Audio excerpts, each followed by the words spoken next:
Welcome. Settle in, get comfortable, and let your eyes grow heavy as we drift together through more than 6 centuries of history, from a small band of nomads camped beside a quiet stream in the hills of Anatolia, all the way to the closing days of one of the largest and longest-lived empires the world has ever known. There is no need to follow every detail closely tonight. There is no test at the end, no quiz to pass, nothing at all required of you except to lie back, breathe slowly, and let the long, unhurried rhythm of this story carry you gently toward sleep. We will move slowly, chapter by chapter, century by century, through the rise of a small frontier principality into a vast and sophisticated empire stretching across 3 continents, through the conquest of an ancient imperial capital, through golden ages of art and law and quiet gardens, through slow decline and eventually, a peaceful ending. Whenever your mind begins to wander, whenever your eyelids begin to feel heavy, simply let it happen. That is exactly what this story is for. Let's begin. Somewhere in the rolling hill country of northwestern Anatolia, where the grass turns gold in late summer and the wind carries the smell of dust and thyme down from the ridges, a small band of Turkic nomads once pitched their tents beside a slow stream and called the place home. It was the very end of the 13th century, though no one standing there that evening could have known it, and the world around them was already old and tired in ways they barely understood. To the west, across a soft blue haze of hills, lay the crumbling edges of the Byzantine Empire, a Christian state that had once ruled from the Danube to the Euphrates and now clung to a scattering of towns and fortresses, its emperors more concerned with surviving each season than with expanding their borders. To the east, the Seljuk Sultanate of Rum, itself a fragment of an older Turkish empire, was dissolving into a patchwork of small principalities, each ruled by a bey, a local lord, who owed only nominal loyalty to a sultan who could no longer really command anyone. It was into this quiet, crumbling, in-between world that a leader named Osman was born, sometime around the year 1258, the son of a minor frontier chieftain named Ertugrul, and it is with Osman that our long and unhurried story begins. We should say clearly, before we go any further, that very little is known for certain about Osman's early life, and the historians who eventually wrote his story did so more than a century after he had died, drawing on oral traditions, half-remembered genealogies, and no small amount of legend. What we can say with reasonable confidence is that Osman inherited a small territory, a beylik, on the very edge of Byzantine Anatolia, in the region around the town of Sagat, and that he spent much of his life doing what frontier lords in that era typically did: raiding, negotiating, marrying strategically and slowly, patiently expanding his influence over the neighboring lands and the small Byzantine outposts nearby. The Ottoman court chroniclers, writing generations later, would embellish this story considerably, adding a famous dream in which Osman supposedly saw a great tree growing from his chest, its branches shading the whole world, a vision interpreted by a wise dervish as a divine promise of the empire his descendants would build. Modern historians treat this story, quite reasonably, as retrospective myth-making, a way of giving a grand and predestined origin to what was, in reality, a slow and uncertain process of frontier state-building. What made Osman's small principality different from the dozens of other Anatolian beyliks competing for land and power in this period was, in large part, geography and timing. His territory sat directly against the Byzantine frontier, which meant that his followers, many of them Ghazis, warriors fighting in the name of Islam against the Christian empire next door, could gain both material plunder and religious prestige from every successful raid. This attracted more warriors to his banner, warriors from other, less favorably situated beyliks, warriors displaced by the chaos of Mongol invasions further east, and even, in some documented cases, Christian soldiers and local Byzantine leaders who found it more advantageous to join a rising frontier lord than to remain loyal to a distant and declining empire. Osman's state, in other words, grew not simply through conquest but through absorption,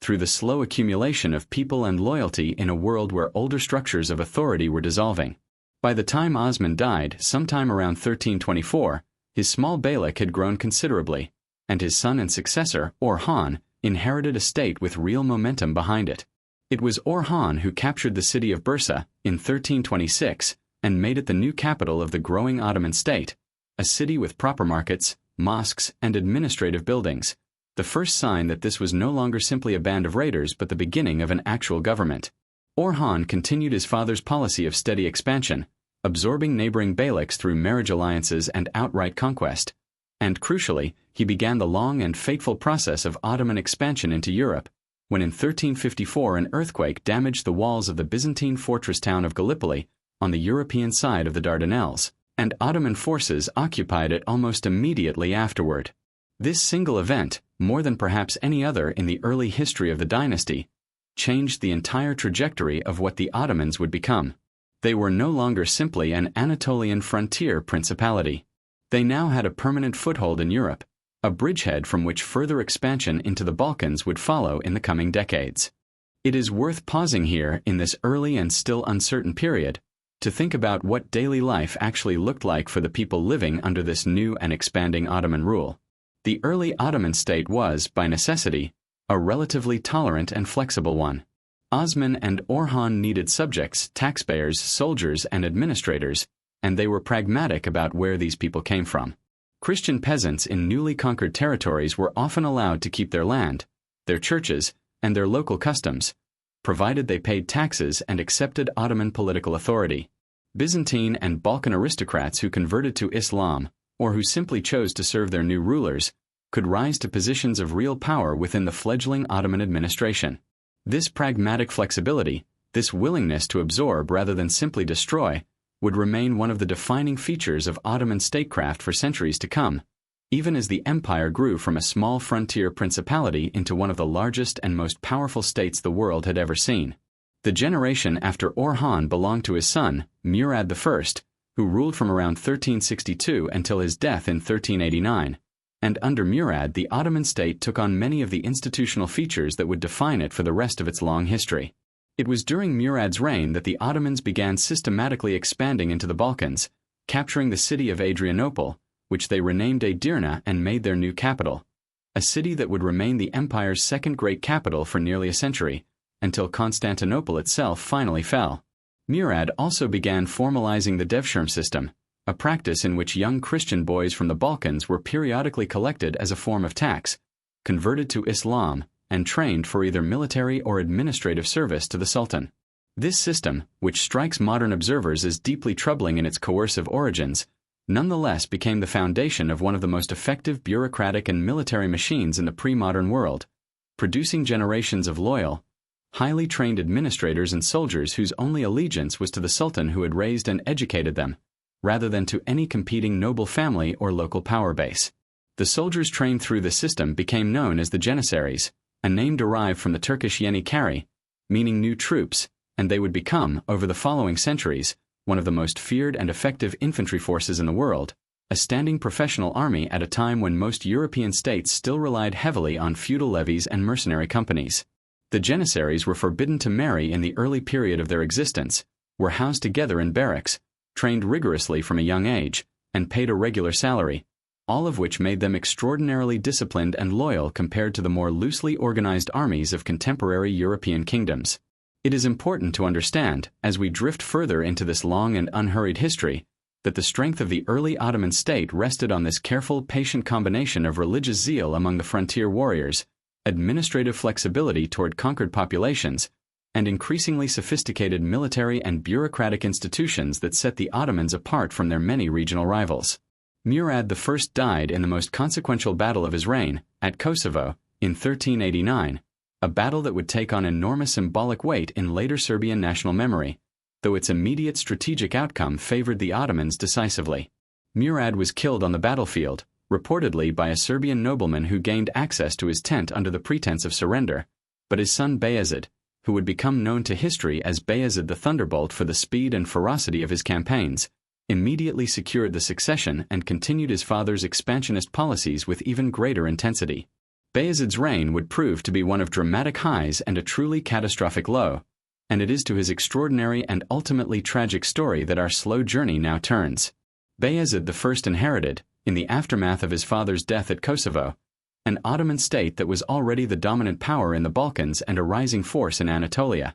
and he set about expanding it with a speed and aggression that earned him his famous nickname. Within a few short years he had extended Ottoman control over most of Bulgaria, pressured the remaining Byzantine territories around Constantinople into near-total submission, and absorbed several rival Anatolian beyliks that had previously maintained their independence. His ambitions alarmed the courts of Christian Europe enough that, in 1396, a large coalition army, drawn from Hungary, France, Burgundy, the Knights Hospitaller, and several other European powers, marched east under the banner of a crusade, intending to relieve the pressure on Constantinople and push the Ottomans back out of Europe entirely. The two armies met near the fortress town of Nicopolis, on the banks of the Danube, and the resulting battle proved to be a decisive and, for the Crusaders, catastrophic defeat, one that effectively ended large-scale Western European crusading efforts against the Ottomans for a generation and confirmed Bayezid's reputation as one of the most formidable military commanders of his era. Flush with this victory, Bayezid turned his attention back to Constantinople itself, laying siege to the city on multiple occasions throughout the late 1390s, though he never quite managed to take it, lacking at that point the kind of specialized siege artillery that his great-grandson would eventually use to breach its ancient walls. It seemed, to observers at the time, entirely possible that Bayezid might simply starve the Byzantine capital into submission through sustained blockade,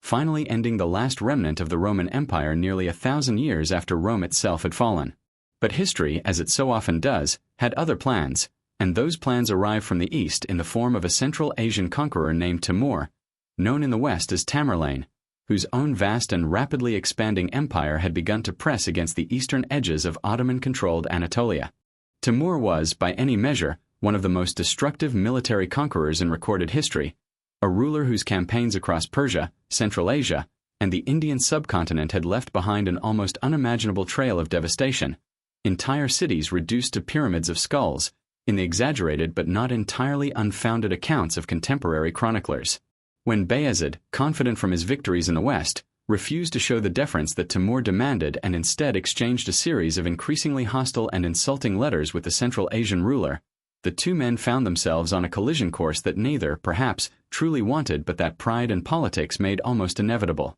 The armies met near Ankara in July of 1402, in a battle whose scale and consequence would send shockwaves through the entire Islamic and European world. The battle itself was a disaster for Bayezid, compounded by defections among his own Anatolian vassals, many of whom had only recently been forcibly absorbed into the Ottoman state and felt little loyalty to a sultan who had stripped them of their independence. Bayezid was captured alive, an almost unthinkable humiliation for a ruler who had, only a few years earlier, humbled the combined chivalry of Christian Europe at Nicopolis. He would die in captivity within a year, and the Ottoman state he left behind fractured almost immediately into a civil war among his surviving sons, a period historians refer to as the Ottoman Interregnum, which lasted for roughly a decade and came remarkably close to ending the Ottoman project entirely before it had even reached its first century. It is genuinely one of the great counterfactual moments of Ottoman history, this decade of internal collapse following the catastrophe at Ankara. Byzantine Constantinople, the very city Bayezid had so recently threatened to extinguish, found itself in the curious position of playing kingmaker among his feuding sons, offering support to different claimants at different times in exchange for concessions and temporary peace, buying itself another half-century of precarious survival almost entirely through the accident of Ottoman internal disunity rather than through any real strength of its own. Timur, for his part, showed little interest in permanently occupying Ottoman territory, preferring to extract tribute and prestige before turning his attention back toward campaigns in the east, and he died in 1405 while preparing an invasion of Ming China, removing the immediate external threat and leaving the field open for the Ottoman succession struggle to play itself out. That struggle was eventually won by Mehmed, one of Bayezid's younger sons, who gradually defeated his brothers one by one through a careful combination of military skill and political alliance building, finally reunifying the fractured Ottoman state by around 1413 and taking the throne as Mehmed I. His reign, though relatively short, was one of careful, patient reconstruction, rebuilding an administrative and military apparatus that had nearly collapsed entirely, and restoring a degree of internal stability that allowed his son and successor, Murad II, to resume the broader project of Ottoman expansion once the immediate crisis of the interregnum had passed. It is a genuinely remarkable fact, worth sitting with for a moment in this slow and unhurried retelling, that the Ottoman state survived a defeat and captivity of its own sultan, a decade of brutal civil war among his sons, and very nearly a century's worth of accumulated momentum lost in the span of just a few catastrophic years, and yet emerged from this crisis not merely intact but eventually stronger and more centralized than before. Few pre-modern states could have survived such a blow. The Ottomans not only survived it, they used the experience to build more resilient institutions, determined never again to allow a single military defeat to threaten the entire structure of the state so completely. Murad II came to the throne in 1421, still a very young man, and he would spend much of the following 3 decades methodically restoring Ottoman power in both Anatolia and the Balkans, reabsorbing territories that had drifted away during the chaos of the interregnum and pushing Ottoman influence deeper into southeastern Europe than it had ever reached before. His reign was punctuated by 2 brief and unusual abdications, moments when Murad, apparently genuinely weary of the burdens of rule, retired to a contemplative life in Manisa in favor of his young son Mehmed, only to be recalled to the throne each time by crises that the inexperienced young prince and his advisors could not adequately manage on their own. These episodes offer a fascinating and rarely discussed glimpse into the psychology of an Ottoman sultan, a reminder that even at the pinnacle of dynastic power, the weight of constant warfare, court intrigue, and administrative burden could wear heavily on a single individual, and that the machinery of the state, for all its growing sophistication, still depended enormously on the particular temperament and capabilities of whoever happened to be sitting on the throne at any given moment. The most significant military engagement of Murad's reign came in the autumn of 1444, near the Black Sea town of Varna, where another large coalition of Christian European forces, organized once again with crusading intentions and led by the young King Vladislav of Poland and Hungary alongside the formidable Hungarian military commander John Hunyadi, attempted to break Ottoman power in the Balkans once and for all. The battle was hard fought and its outcome uncertain for much of the day, but Ottoman forces eventually prevailed decisively, and King Vladislav himself was killed in the fighting, his head reportedly displayed on a pike as grim confirmation of the Crusades' failure. Varna, much like Nicopolis nearly half a century earlier, effectively ended serious large-scale European efforts to reverse Ottoman expansion in the Balkans, and it confirmed for observers across Europe that the earlier catastrophe at Ankara had been a temporary setback rather than a permanent check on Ottoman power. By the time Murad II died in 1451, the Ottoman state he passed on to his son Mehmed was, in nearly every meaningful respect, stronger than it had been at any point in its history,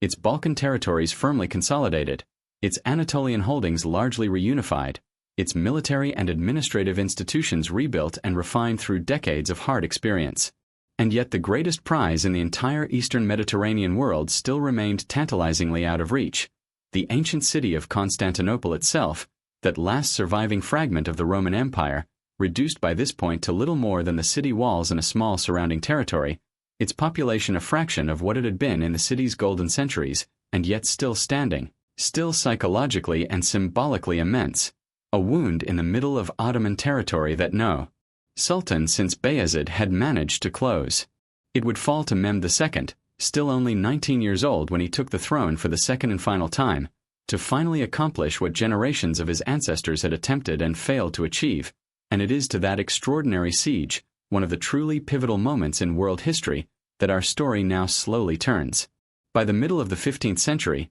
the city of Constantinople had become something of a historical anomaly, a magnificent capital reduced almost to a shell of its former self, its once teeming population scattered among vast tracts of ruined and abandoned neighborhoods, its imperial treasury nearly empty, its emperor, Constantine XI, ruling over what was, in practical terms, little more than the city itself and a handful of scattered territories in the Peloponnese. And yet the city's ancient Theodosian walls, built more than 1,000 years earlier and repeatedly repaired and reinforced over the centuries, remained one of the most formidable fortifications in the world, a triple-layered system of moats, outer walls, and massive inner walls that had turned back every previous siege the city had faced, including the recent Ottoman attempts under Bayezid and Murad. Mehmed II understood, from the earliest days of his reign, that taking Constantinople would require something more than the conventional siege tactics that had failed his predecessors, and he devoted the opening years of his rule to an extraordinarily thorough and patient program of military and technical preparation. Central to this preparation was Mehmed's investment in siege artillery on a scale that had never before been attempted, most famously commissioning a Hungarian engineer named Orban, who had originally offered his services to the Byzantines but found them unable to afford his fees, to construct a series of massive bronze cannons, including one enormous gun, sometimes called the Basilica, reportedly capable of firing stone balls weighing hundreds of kilograms over a distance of more than a mile. Moving these colossal weapons from the foundries near Edirne to the walls of Constantinople was itself a massive logistical undertaking, requiring dozens of oxen and hundreds of men working in careful coordination over many weeks. But by the spring of 1453, Mehmed had assembled outside the city walls one of the largest and most heavily armed besieging forces the medieval world had ever witnessed, alongside a substantial fleet intended to blockade the city from the sea as well. The siege itself began in early April of 1453 and would last just under 2 months, a period of sustained and increasingly desperate fighting in which the vastly outnumbered Byzantine defenders, supplemented by a relatively small contingent of Genoese and Venetian volunteers under the command of a skilled Genoese commander named Giovanni Giustiniani, managed to hold the ancient walls far longer than most observers on either side would have predicted. The Ottoman cannons pounded sections of the outer walls relentlessly, day after day, and though the defenders worked through each night to repair the damage with improvised barricades of earth and timber, the cumulative toll of weeks of continuous bombardment slowly but steadily wore down the city's ancient defenses. In one of the more remarkable episodes of the siege, Mehmed, finding his fleet unable to break through a heavy chain the Byzantines had stretched across the entrance to the Golden Horn, ordered his ships hauled overland on a specially constructed series of greased wooden tracks, bypassing the chain entirely and allowing Ottoman vessels to threaten the city's previously secure northern flank, a feat of engineering audacity that thoroughly demoralized the already stretched defenders. The final assault came in the early hours of the 29th of May, 1453, when Ottoman forces launched a massive, sustained attack against the weakened western walls, sending wave after wave of soldiers, including eventually the elite Janissary Corps, against the exhausted and vastly outnumbered defenders. The battle turned, according to most contemporary accounts, at a small postern gate known as the Kirkaporta, which had been left unlocked and was discovered and exploited by Ottoman troops, allowing a group of soldiers to slip inside the walls and begin raising Ottoman banners along the fortifications, an event that spread panic and confusion among the defenders at the critical moment when the main walls were also finally beginning to give way under the weight of the assault. Constantine XI, the last Roman emperor in an unbroken line stretching back nearly 1,500 years to Augustus himself, reportedly threw off his imperial regalia and charged into the final desperate fighting alongside his remaining soldiers, and he was never seen again. His body never conclusively identified among the dead, bringing to an end, in one single chaotic morning, the longest continuously surviving state in the history of the ancient and medieval world. Mehmed II, still only 21 years old, entered the fallen city later that same day, and the accounts of what followed vary considerably depending on the sympathies of the chronicler, ranging from the traditional and expected 3 days of plunder that conquering armies of the era were customarily permitted, to Mehmed's own reportedly genuine sorrow at the destruction and decay he found in what had once been one of the greatest cities in the world. Whatever his private feelings, Mehmed moved with remarkable speed and pragmatism to transform Constantinople from a conquered ruin into the flourishing new capital of his rapidly expanding empire, a transformation that would occupy much of the remaining decades of his reign and that would fundamentally reshape the character and ambitions of the Ottoman state itself, which now, for the first time, possessed an imperial capital of genuinely world historical significance, a city that had been the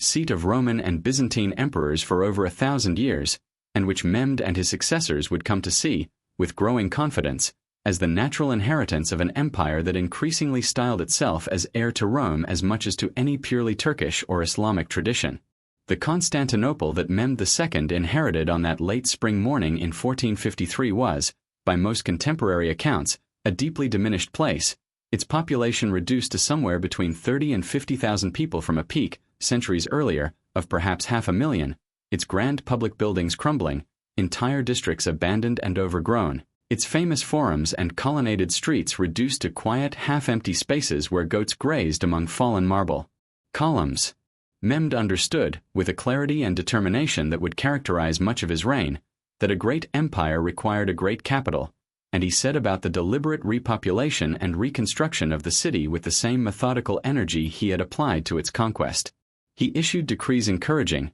and in some cases compelling, the resettlement of Muslims, Christians, and Jews from across his territories into the city, offering tax incentives and property grants to skilled craftsmen, merchants, and scholars willing to relocate, and within a generation the city's population had rebounded substantially, its markets and workshops humming once again with the everyday business of a great imperial capital. Mehmed also began the massive architectural transformation of the city, converting the great church of Hagia Sophia into a mosque, a building whose immense central dome had awed visitors for 9 centuries and which Mehmed clearly recognized as an unparalleled symbol of continuity and legitimacy, linking his new Islamic empire directly to the grandeur of its Roman and Byzantine predecessors. He commissioned the construction of a new palace complex, Topkapi, situated on the same promontory where ancient Greek colonists had first settled the city more than 2,000 years earlier, a sprawling complex of courtyards, pavilions, and gardens that would serve as the residence and administrative center of Ottoman sultans for the following 4 centuries. He also oversaw the construction of a grand covered market, the beginnings of what would eventually become the vast Grand Bazaar, and numerous mosques, religious schools, and charitable foundations, each new building a deliberate statement of Ottoman permanence and imperial ambition in a city that had so recently belonged to an entirely different civilization. Beyond the physical reconstruction of his new capital, Mehmed also worked to establish the administrative and legal framework of what was rapidly becoming a genuinely multi-ethnic, multi-religious empire, one that now encompassed substantial populations of Orthodox Christians, alongside smaller but significant communities of Armenian Christians and Jews, in addition to its Muslim majority. It was during this period that the Ottomans formalized what would later become known as the millet system, an arrangement in which non-Muslim religious communities were granted a considerable degree of internal autonomy, permitted to maintain their own religious courts, schools, and charitable institutions, and led by their own religious leaders, who in turn were held responsible to Ottoman authorities for the conduct and taxation of their communities. Mehmed personally appointed a new Orthodox Christian patriarch to lead the Greek Christian community of his empire, a move that, whatever its underlying political calculations, ensured a degree of institutional continuity for the Byzantine Church even as the Byzantine state itself had permanently ceased to exist, and this general model of managed religious pluralism would remain a defining and, by the standards of the era, remarkably functional feature of Ottoman governance for centuries to come. Mehmed's ambitions did not end with the conquest and reconstruction of Constantinople, and he spent the remainder of his reign, which lasted until his death in 1481, pursuing an aggressive program of further expansion, extending Ottoman control over the remaining Byzantine successor states in Greece, absorbing the Empire of Trebizond on the Black Sea coast, campaigning extensively in the Balkans and briefly in Italy itself, where Ottoman forces captured the southern Italian town of Otranto in 1480, an event that caused genuine panic in Rome and raised serious fears, however briefly, that the Eternal City itself might lie within reach of Ottoman ambition. He also styled himself, in the grand honorific traditions of the era, as Kaiser-i Rum, Caesar of Rome, a title that made explicit the growing Ottoman self-conception as heirs not merely to a Turkish frontier principality but to the full imperial legacy of Rome and Byzantium both, ruling now over a state that stretched from the Balkans deep into Anatolia and that stood, by the time of Mehmed's death, as unquestionably the most powerful and dynamic empire in the entire eastern Mediterranean world. Mehmed II's death in 1481 triggered, as Ottoman successions so often did in this period, a fierce contest between his surviving sons, ultimately won by the elder Bayezid, who took the throne while his younger brother Sem, defeated in the ensuing conflict, fled westward and spent the remainder of his life as a captive guest, first of the Knights of Rhodes and later of various European powers and the papacy itself, a valuable diplomatic pawn whose mere existence as a rival claimant to the Ottoman throne gave European rulers useful leverage over Bayezid for years afterward.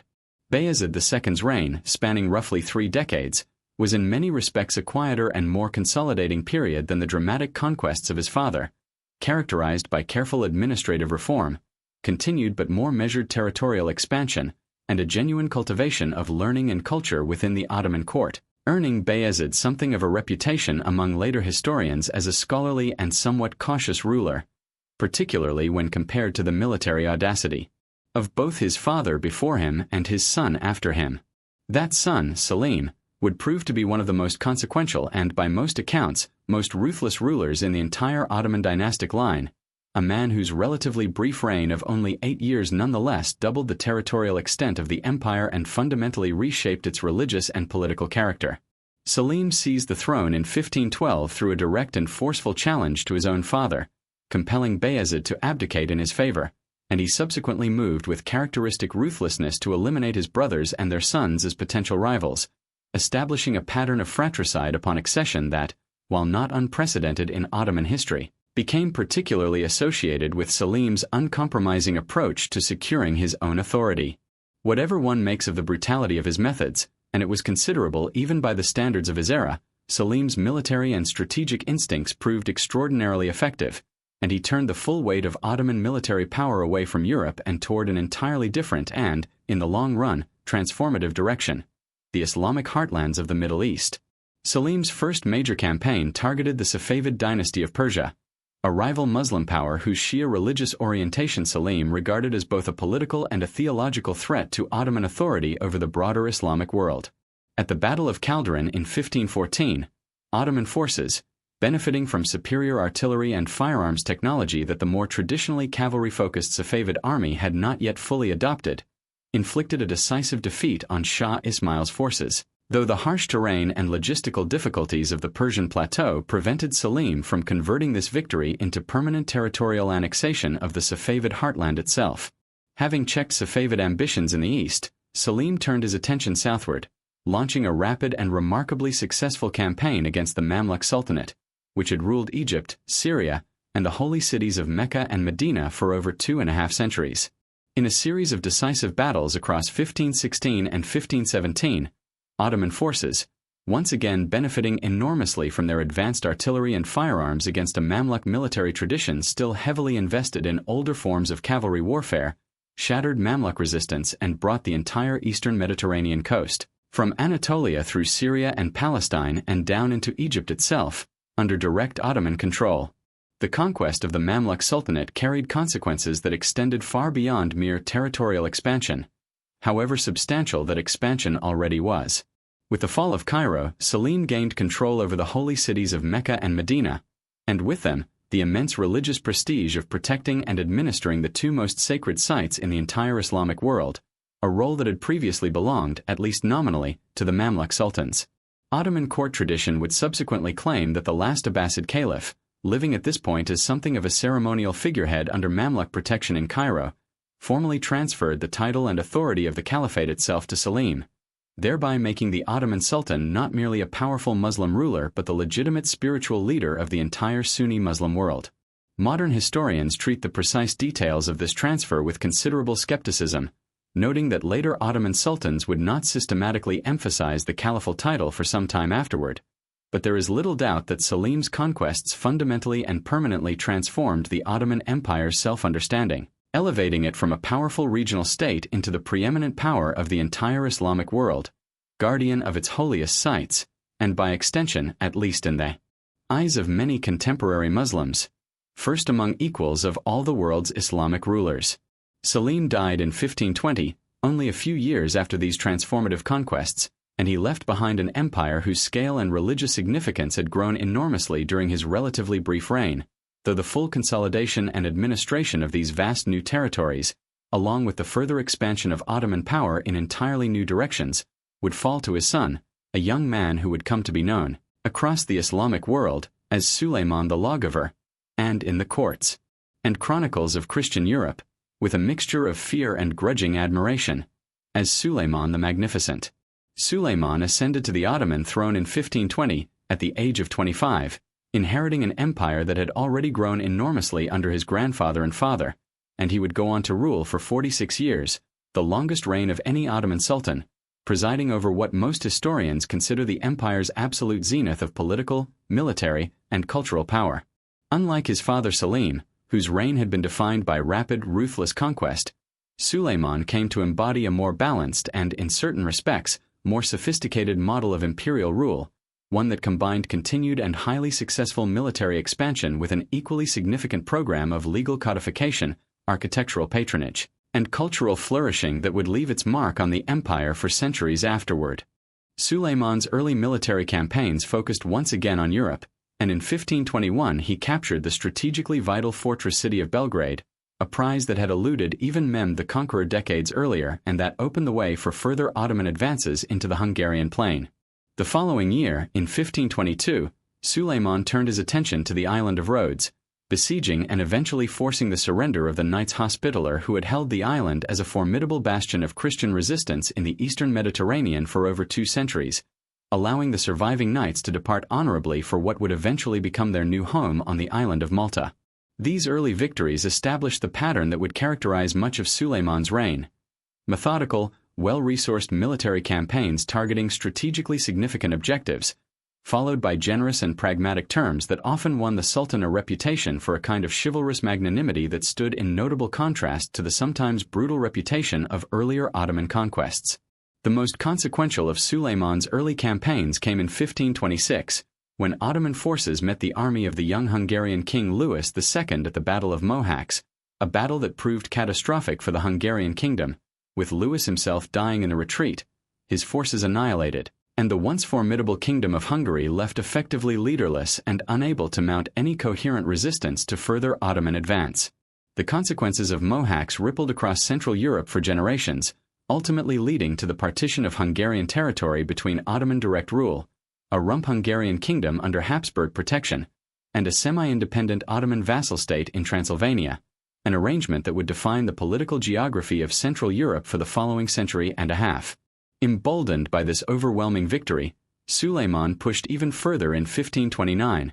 marching his army all the way to the gates of Vienna itself, the great Habsburg capital and, in the eyes of many contemporaries, the last major bulwark protecting the heartland of Catholic Central Europe from Ottoman conquest. The siege of Vienna in the autumn of 1529 ultimately failed, undone by a combination of unusually poor weather that delayed the Ottoman army's departure and hampered its supply lines, the sheer distance the army had to cover from its Balkan bases, and a stubborn and well-organized Habsburg defense of the city's fortifications, and Suleiman was forced to withdraw his forces before winter set in without achieving the conquest of the Austrian capital. This failure, though a genuine setback, should not obscure the extraordinary scale of Ottoman military reach that the campaign nonetheless demonstrated.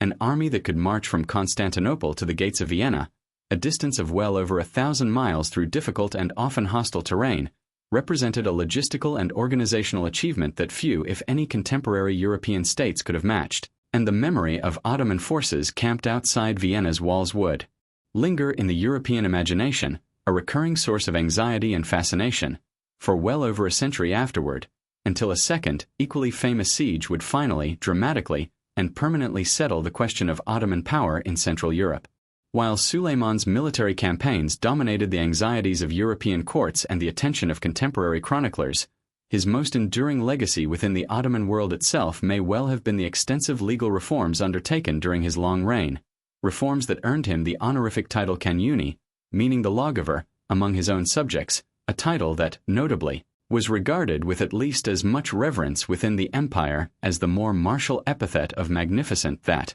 European observers preferred. Suleiman worked closely with his chief legal scholar, Ibn Effendi, to systematize and harmonize the empire's legal framework, reconciling the religious law of Islamic Sharia, which governed matters such as family law, inheritance, and religious observance, with an extensive body of secular administrative law known as canon, which addressed matters of taxation, land tenure, criminal justice, and the day-to-day governance of an enormously diverse and complex multi-ethnic empire. This dual legal system, carefully calibrated and continuously refined throughout Suleiman's reign, provided the administrative backbone that allowed the Ottoman state to govern effectively across such a vast and religiously diverse territory, from the Balkans to the Arabian Peninsula, for centuries to come. It was also during Suleiman's reign that the inner workings of the imperial palace, and particularly the institution of the harem, began to exercise an increasingly visible influence on Ottoman politics, a development inseparable from the extraordinary rise of a woman who would become one of the most powerful and controversial figures in the entire history of the empire. Hurrem Sultan, known in Western accounts by the name Roxolana, was reportedly born in the region of modern-day Ukraine, captured or otherwise acquired as a slave in her youth, and brought into the Ottoman imperial harem, where her intelligence, charm, and political acumen gradually elevated her from a concubine among many into Suleiman's clear favorite and, eventually and quite unusually, his legally recognized wife, a status that broke sharply with the established practice of earlier Ottoman sultans, who had generally avoided formal marriage in favor of maintaining a harem of concubines without granting any single woman the elevated status and independent legal standing that formal marriage conferred. Hurrem's influence within the palace grew steadily throughout Suleiman's reign, extending well beyond the traditionally domestic sphere of the harem into matters of genuine political consequence, including extensive correspondence with foreign rulers, the funding of substantial charitable and architectural projects across the empire, including a great mosque complex in Constantinople itself, and, in the most consequential and, to many contemporaries, most troubling episode of her career, deep involvement in the palace intrigue that led to the execution of Suleiman's eldest son and presumed heir, a talented and popular prince named Mustafa, born to an earlier concubine, in favor of securing the succession for her own sons. This episode, which unfolded in the final years of Hurrem's own life during the 1550s, illustrates something important about the peculiar and often brutal politics of Ottoman succession during this period, in which the absence of a clear, fixed rule of primogeniture meant that the identity of the next sultan was frequently determined not through orderly and predictable inheritance but through the intense, high-stakes maneuvering of rival mothers, court factions, and military patrons, each seeking to elevate their preferred prince while eliminating his rivals, sometimes through political marginalization and sometimes, as in the tragic case of Mustafa, through outright execution. It is worth taking a slow, unhurried moment here to consider what daily life within the Ottoman imperial palace actually looked like during this golden period of the empire's history, since the popular Western imagination has often reduced the harem and the broader palace system to little more than a caricature of exoticism and intrigue. In reality, the Topkapi Palace functioned as an extraordinarily sophisticated administrative and educational institution as much as a royal residence, housing not only the Sultan's family and concubines but also the elaborate training system through which young men, many of them recruited through the Devshirme system from Christian families in the Balkans, were educated in languages, administration, military skills, and statecraft, preparing the empire's future viziers, provincial governors, and military commanders. The harem itself operated under a strict internal hierarchy, governed largely by the Sultan's mother, who held the powerful title of Valide Sultan once her son ascended the throne, and advancement within this hierarchy depended on a complex combination of the Sultan's personal favor, the birth of sons, and the accumulated influence and alliances a woman managed to build over years or even decades within the palace's carefully bounded but genuinely consequential internal politics. By the time of Suleiman's death in 1566, which occurred, fittingly enough for a ruler defined so thoroughly by continuous military campaigning, while he was personally leading yet another siege in Hungary at the fortress of Szigetvar, the Ottoman Empire stood at the absolute height of its territorial extent and international prestige, stretching from the gates of Vienna in the west to the Persian Gulf in the east, from the Crimean steppes in the north to the Yemeni coast in the south. Its capital transformed into one of the largest, wealthiest, and most cosmopolitan cities on earth, its legal and administrative systems the envy of contemporary observers, and its military reputation, despite the earlier failure at Vienna, still capable of striking genuine fear into the courts of Christian Europe. It is against this backdrop of extraordinary achievement that we now turn, in the following chapters, to the great flourishing of Ottoman art, architecture, and culture that accompanied this political and military zenith, a flourishing inseparably connected to the name of one particular architect whose work would come to define the visual character of the Ottoman capital for centuries afterward. Among the many extraordinary figures who flourished within the Ottoman court during the 16th century, few left a more visible or enduring mark on the physical landscape of the empire than the chief royal architect Mimar Sinan, a man whose long career, spanning the reigns of Suleiman and his two immediate successors, produced some of the most technically accomplished and aesthetically refined buildings in the entire history of Islamic architecture. Sinan's origins, much like those of so many prominent Ottoman administrators and military leaders of this period, lay in the Devshirme system, having been recruited as a young Christian boy from Anatolia and trained initially for military service, where he distinguished himself as a skilled military engineer during several of Suleiman's campaigns before eventually being appointed to the position of chief architect in the early 1530s, a post he would hold for the remainder of an astonishingly long and productive career. Over the following 5 decades, Sinan oversaw the design and construction of several hundred buildings across the empire, including mosques, palaces, bridges, aqueducts, hospitals, and religious schools, working continuously to refine and perfect the structural and aesthetic possibilities of the Great Domed Mosque, a form that had been inherited in part from the Byzantine tradition of Hagia Sophia but that Sinan gradually transformed into something distinctly and confidently Ottoman, characterized by increasingly sophisticated systems of supporting semi-domes and buttressing that allowed for ever more open, light-filled interior spaces beneath ever more ambitious central domes. His masterwork, by most accounts, was the Selimai Mosque, constructed in the city of Edirne during the final years of his career for Suleiman's son and successor, Selim II, a building whose vast central dome, supported by an innovative system of 8 massive piers, represented the culmination of decades of accumulated architectural experimentation and remains, even by modern engineering standards, an extraordinary achievement of structural design. Beyond his purely architectural accomplishments, Sinan's career offers a useful window into the broader cultural and intellectual flourishing that characterized the Ottoman court during this period, a flourishing that extended well beyond architecture into miniature painting, calligraphy, poetry, historical writing, and the decorative arts, all of which received substantial and sustained patronage from the Sultan and the wealthy officials of his court. Ottoman miniature painting during this era, though drawing on earlier Persian and Central Asian artistic traditions, developed its own increasingly distinctive style, particularly in the production of illustrated historical chronicles documenting the campaigns and achievements of the reigning sultan, works that combined genuine documentary interest with sophisticated artistic composition. Ottoman poetry, too, flourished during this period, drawing on Persian and Arabic literary traditions while developing distinctly Turkish forms and themes, with Suleiman himself, writing under the pen name Muhibi, composing a substantial body of poetry that was widely admired within his own court and that reflected the genuine breadth of cultivated interests expected of an ideal Ottoman ruler during this golden age of the empire's cultural achievement. The great mosque complexes constructed during this period, whether designed by Sinan himself or by the many architects who trained under his supervision and continued his methods after his death, typically extended well beyond the mosque building itself to include an entire complex of associated charitable and educational institutions, known as a kulai, encompassing religious schools, hospitals, public kitchens providing free meals to the poor, caravanserais offering shelter to traveling, merchants, and public baths, all funded through an extensive system of religious endowments known as waqf, through which wealthy individuals, and particularly the sultan and members of the royal family, dedicated income-generating properties in perpetuity to the support of these charitable foundations. This system of pious endowment served multiple functions simultaneously, providing genuine and extensive social welfare infrastructure across the empire's cities, offering wealthy patrons a religiously sanctioned and socially prestigious means of using their wealth, and creating enduring physical monuments to the piety and generosity of the sultans and officials who funded them, monuments that, in the case of Sinan's greatest works, remain among the most visited and admired buildings in the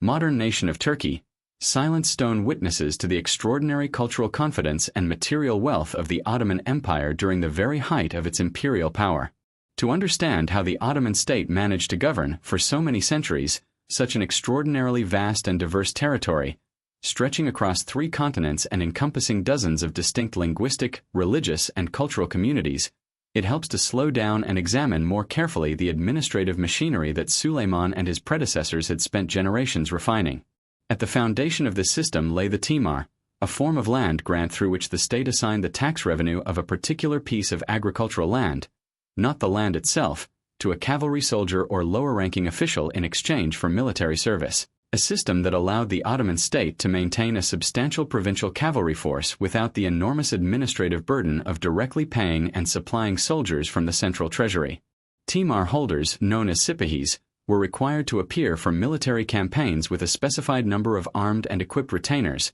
proportional to the value of their land grant, and they were periodically reassigned to different timars by central authorities, a practice that, whatever its administrative logic, deliberately prevented these provincial cavalry officers from developing the kind of deep, generational roots in a particular territory that might otherwise have allowed them to develop independent power bases capable of challenging central Ottoman authority. Above this provincial military and administrative structure sat an increasingly sophisticated central bureaucracy, headed by the Grand Vizier, who served as the Sultan's chief minister and, particularly during periods when the reigning Sultan preferred to delegate day-to-day governance, effectively ran the empire's administration on the Sultan's behalf. The Grand Vizier presided over the Divan, the imperial council, which brought together the empire's most senior military, religious, and administrative officials to deliberate on matters of state,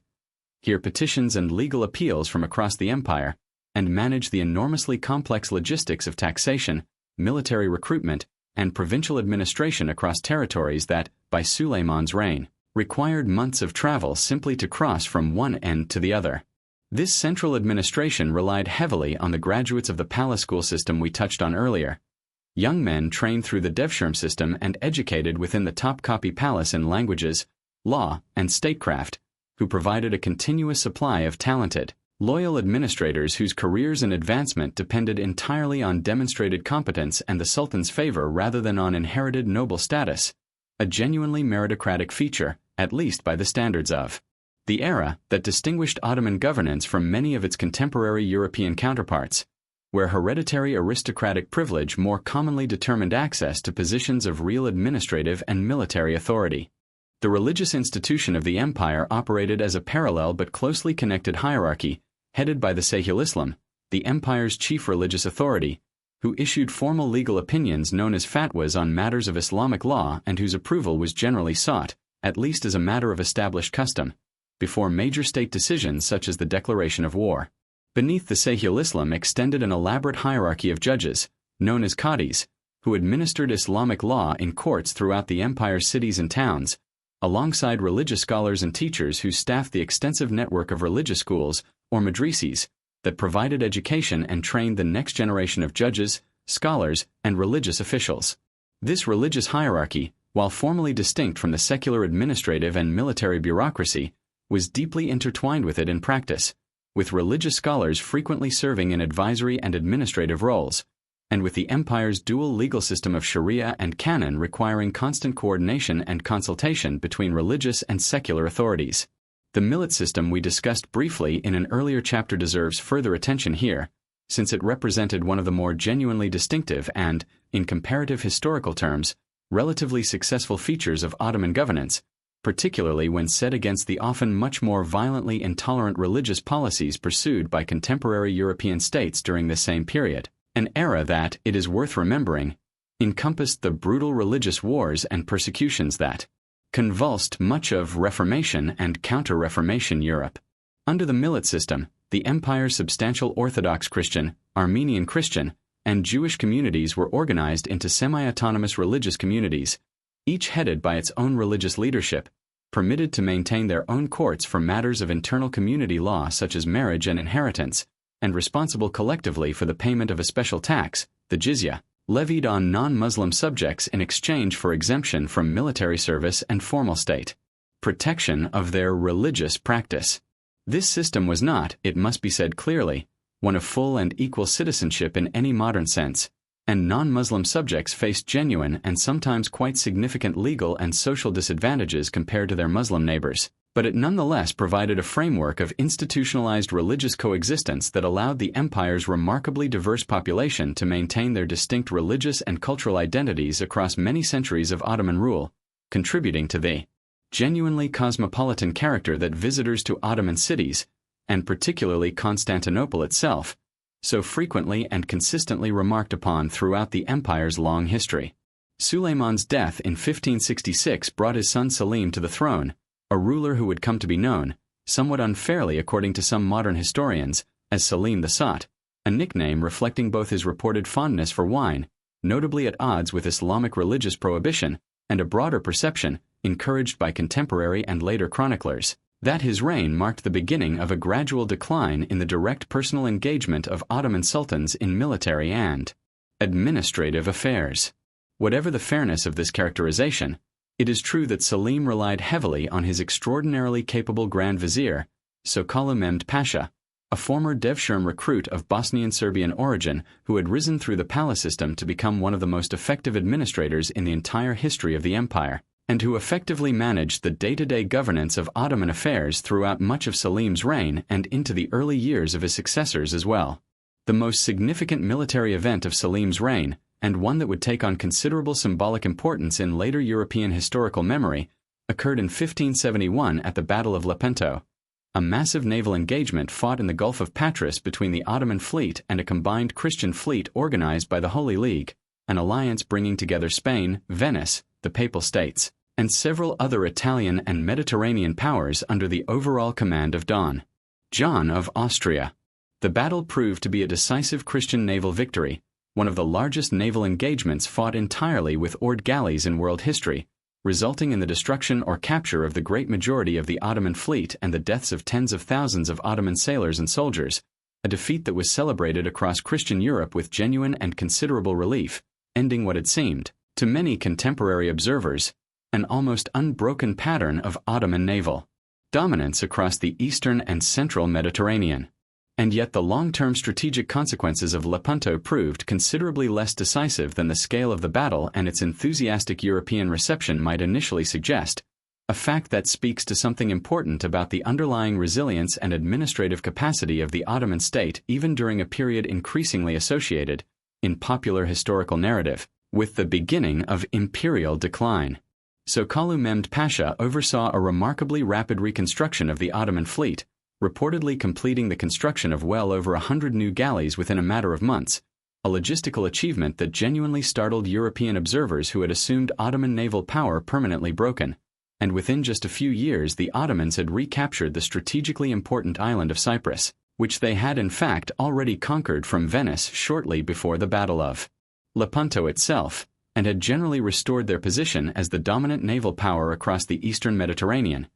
even if they would never again field quite the same overwhelming galley fleet that had characterized the height of Suleiman's reign. Lepanto, in other words, offers a useful and important lesson in resisting the temptation to read too much long-term historical significance into any single dramatic military engagement, however symbolically resonant it may have appeared to contemporaries on either side. Selim died in 1574, and his son Murad III succeeded him, continuing the broader pattern established during his father's reign of relying heavily on capable ministers, and particularly on the continued service of Sokollu Mehmed Pasha, who remained Grand Vizier until his assassination in 1579, an event that many historians identify as marking a genuine and consequential turning point, removing from Ottoman governance one of the last truly dominant administrative figures of the 16th century's golden age and opening a period in which the balance of power within Ottoman court politics began to shift in increasingly complex and, at times, genuinely destabilizing directions, a shift that would become considerably more pronounced during the tumultuous decades of the 17th century that followed. The 17th century presented the Ottoman Empire with a series of genuine and interconnected challenges, some rooted in broader economic and demographic pressures affecting much of the wider world during this period, including significant inflation driven in part by the massive influx of American silver into global trade networks, and others rooted more specifically in the internal dynamics of Ottoman court politics and succession practices, which grew increasingly volatile and, at times, genuinely dysfunctional during this era. One particularly consequential shift involved a gradual move away from the earlier practice, associated with rulers like Selim I, in which princes were sent to govern actual provinces during their youth, gaining real administrative and military experience before potentially ascending to the throne, toward a new and considerably more insular practice in which princes were instead confined for much or all of their early lives within a secluded section of the palace known as the caifs, or the cage, a practice intended to prevent princely rebellion and reduce the frequency of fratricidal succession struggles, but that had the unintended and often quite damaging consequence of producing sultans who ascended to the throne with little to no practical experience of governance, military command, or the world beyond the palace walls. This period also witnessed the extraordinary rise to genuine political power of several Ottoman royal women, a period sometimes referred to, particularly in older Western historiography, with a somewhat dismissive and Orientalist tone that modern historians have worked to correct, as the Sultanate of Women, during which successive Valide sultans, the mothers of reigning or soon-to-be reigning sultans, exercised substantial influence over imperial policy, court appointments, and succession politics, particularly during the reigns of especially young or incapable sultans. Figures such as Kozum Sultan, who exercised effective political authority across the reigns of multiple sultans during the early to middle 17th century, first as Valide Sultan and later, remarkably, as regent for her young grandsons, demonstrate that Ottoman politics during this period, whatever its genuine institutional stresses, remained considerably more dynamic and adaptable than simplistic later narratives of straightforward, uninterrupted decline would suggest, with capable individuals, including capable women operating within the particular constraints and opportunities of the harem system,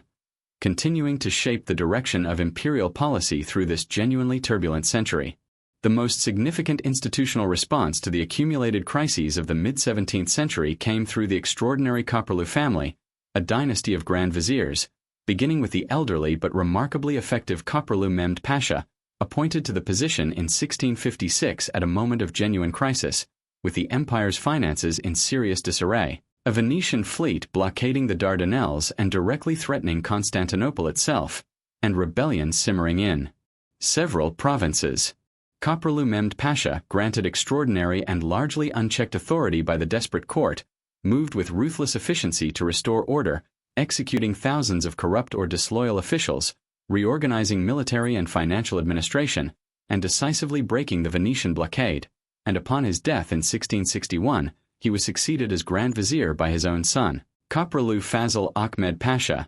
who continued and further extended his father's program of administrative and military reform across the following 15 years, overseeing successful campaigns that extended Ottoman territory into Crete and parts of Poland-Lithuania. The Khosrow era, spanning roughly the third quarter of the 17th century, demonstrates clearly that the Ottoman state, whatever genuine structural challenges it faced during this period, retained a substantial capacity for institutional self-correction and effective reform when guided by sufficiently capable and empowered leadership, a capacity that would be tested once more, and this time considerably more severely, in the dramatic and ultimately catastrophic campaign that brought Ottoman forces back to the gates of Vienna for a second and final time. In the summer of 1683, an ambitious and, as events would prove, considerably overreaching Grand Vizier named Kara Mustafa Pasha led a massive Ottoman army north through the Balkans and laid siege to Vienna for the second time in the empire's history, hoping to succeed where Suleiman the Magnificent had failed a century and a half earlier and deliver a blow that might permanently break Habsburg power in Central Europe. The siege, which began in mid-July, dragged on for 2 months, with Ottoman engineers digging an elaborate network of tunnels beneath the city's fortifications in an attempt to breach its walls through mining rather than direct assault, while the city's defenders, though badly outnumbered and increasingly short on supplies, held on with a combination of desperate resolve and the slow but steady approach of a relief force being assembled from across Central Europe. That relief finally arrived in September, when a combined army under the command of the Polish King Jan Sobieski, drawing together forces from Poland, the Holy Roman Empire, and several German states, launched a massive assault on the besieging Ottoman army from the wooded hills overlooking the city, an attack culminating in what became one of the largest cavalry charges in recorded military history, as thousands of heavily armored Polish winged hussars thundered down the slopes directly into the Ottoman camp.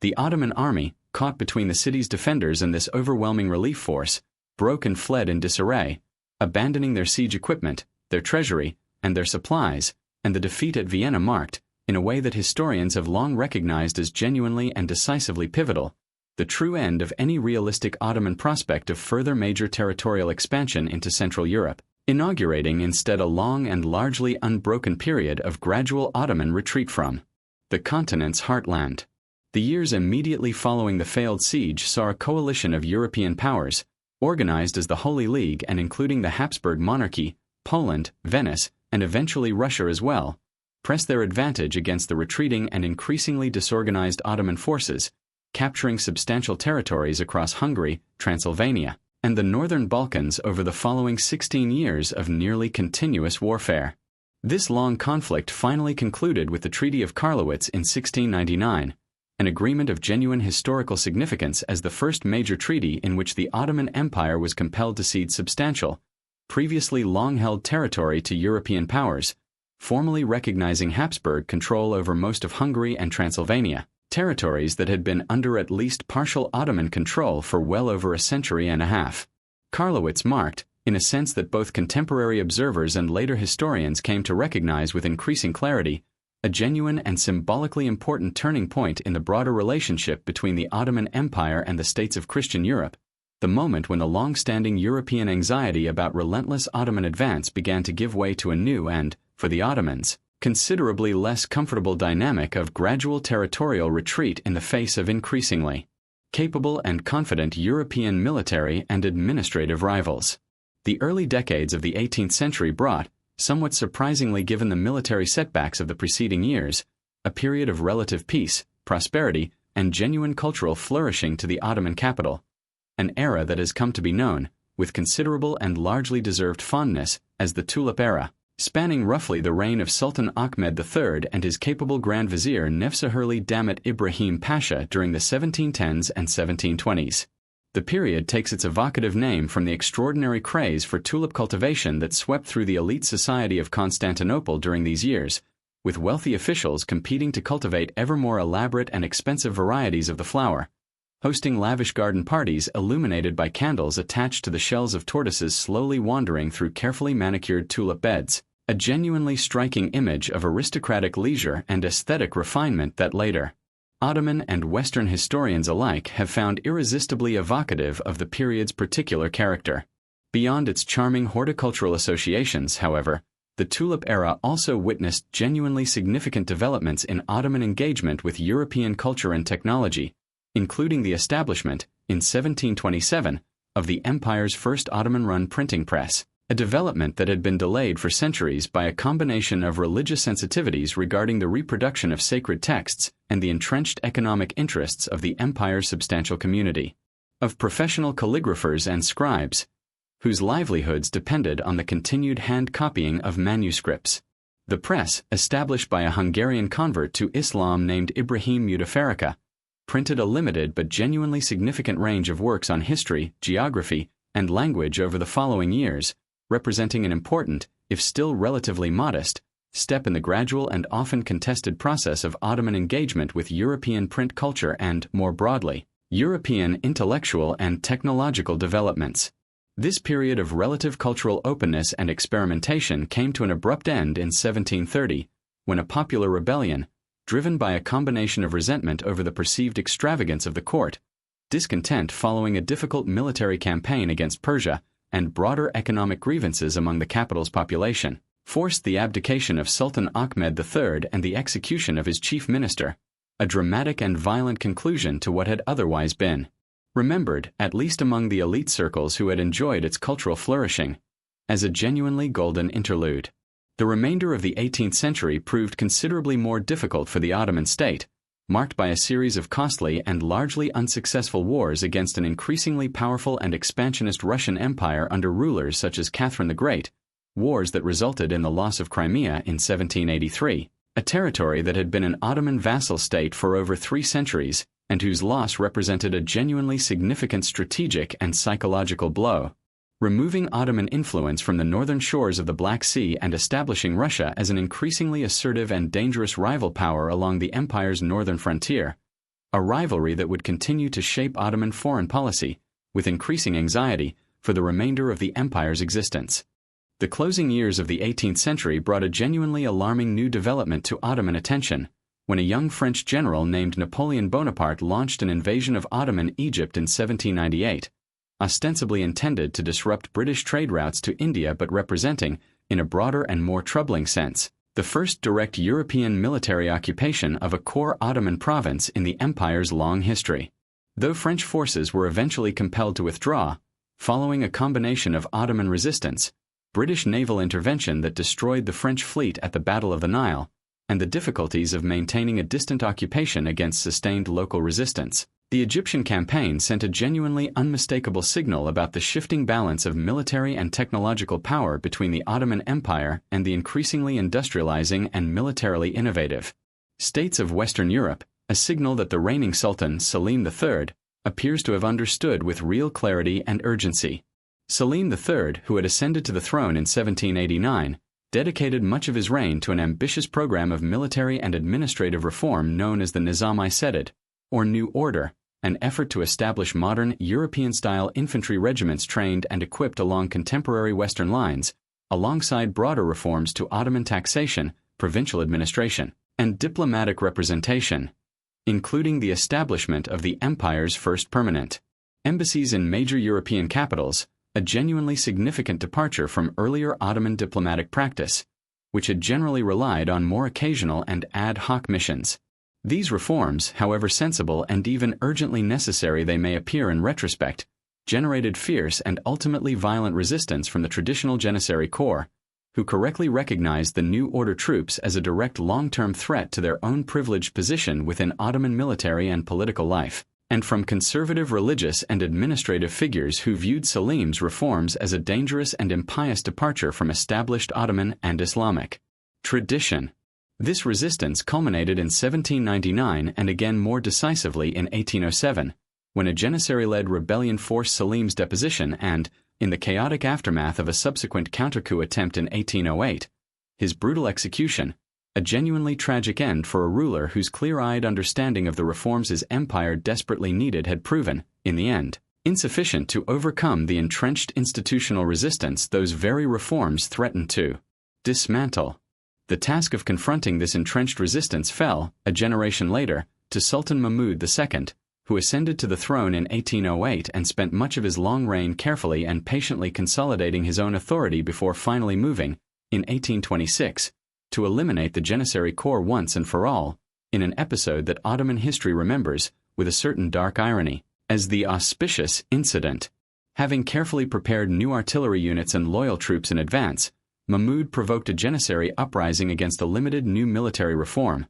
then used the pretext of this predictable rebellion to surround the Janissary barracks with artillery and infantry, ultimately bombarding and destroying the barracks and killing thousands of Janissaries in the ensuing violence, before formally abolishing the entire corps, an institution that had stood at the very heart of Ottoman military power for over 4 centuries, but that had, by the early 19th century, degenerated into an increasingly unruly, poorly disciplined, and politically obstructionist force, more concerned with protecting its own accumulated privileges than with maintaining any genuine military effectiveness against the empire's increasingly capable European rivals. The destruction of the Janissary corps, however traumatic and violent in its immediate execution, cleared the way for a considerably more sustained and systematic program of Ottoman modernization that unfolded over the following decades, a period generally known as the Tanzimat, meaning reorganization, spanning roughly from 1839 through the 1870s and encompassing sweeping reforms to nearly every aspect of Ottoman governance,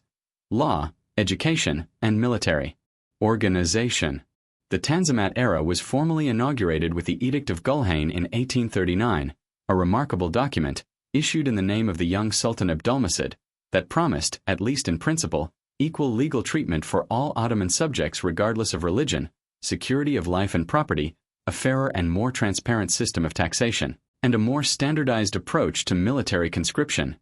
principles that represented a genuinely significant departure from earlier Ottoman practice and that reflected the empire's leadership's growing recognition that survival in an increasingly competitive international system required fundamental structural transformation rather than merely incremental military reform. Over the following decades, Tanzimat reformers worked to establish new secular legal codes alongside the existing framework of Islamic law, created new secular schools to supplement and eventually partially supplant the traditional religious education system, reorganized provincial administration along more centralized and standardized lines, and established the empire's first modern, European-style ministries and government departments, staffed increasingly by officials trained in the new secular schools or, in a growing number of cases, educated directly in European universities and military academies. These reforms proceeded alongside a complex and often difficult process of financial and diplomatic entanglement with the major European powers,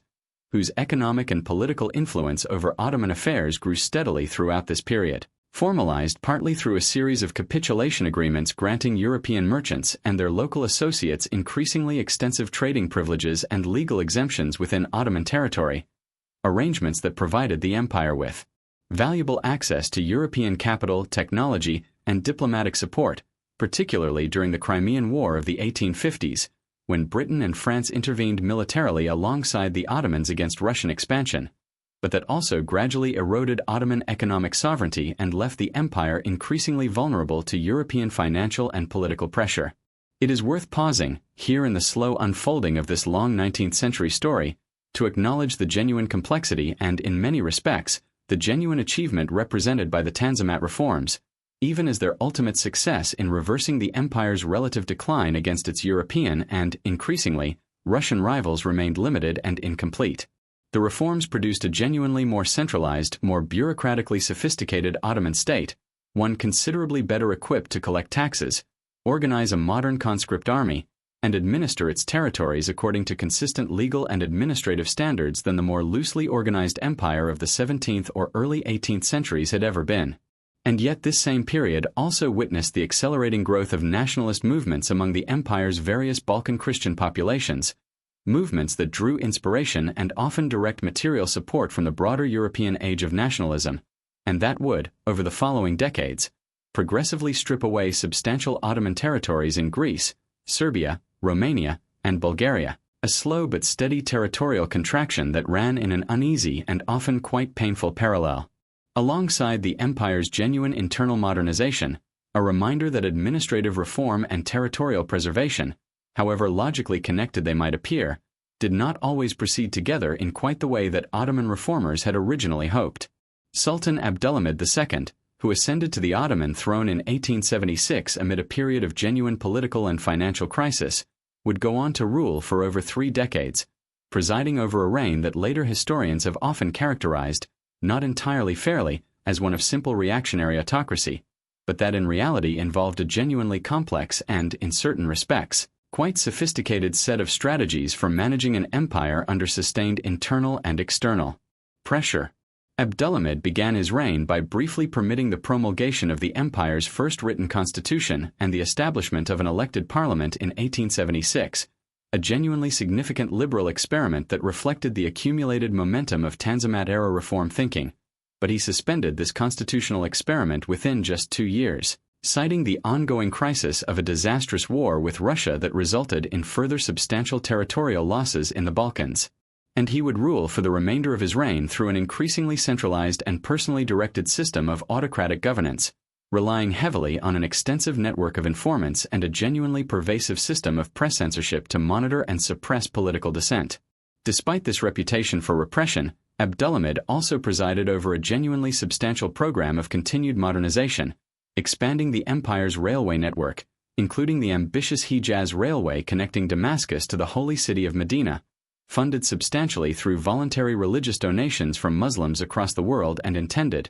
at least in part, to strengthen Ottoman control over its Arabian territories while facilitating the annual pilgrimage to Mecca. He also expanded the empire's telegraph network considerably, invested in modern secular education, and cultivated a self-conscious policy of pan-Islamism, emphasizing his own role as caliph and leader of the world's Muslims in an apparent effort to build a source of political legitimacy and international leverage that did not depend entirely on ties to an increasingly hostile and encroaching Christian Europe. This period also witnessed, it must be said honestly and without evasion, deeply troubling episodes of state-directed and state-tolerated violence against the empire's Armenian Christian population, particularly during a series of massacres in the mid-1890s that killed tens of thousands of Armenians across several eastern provinces,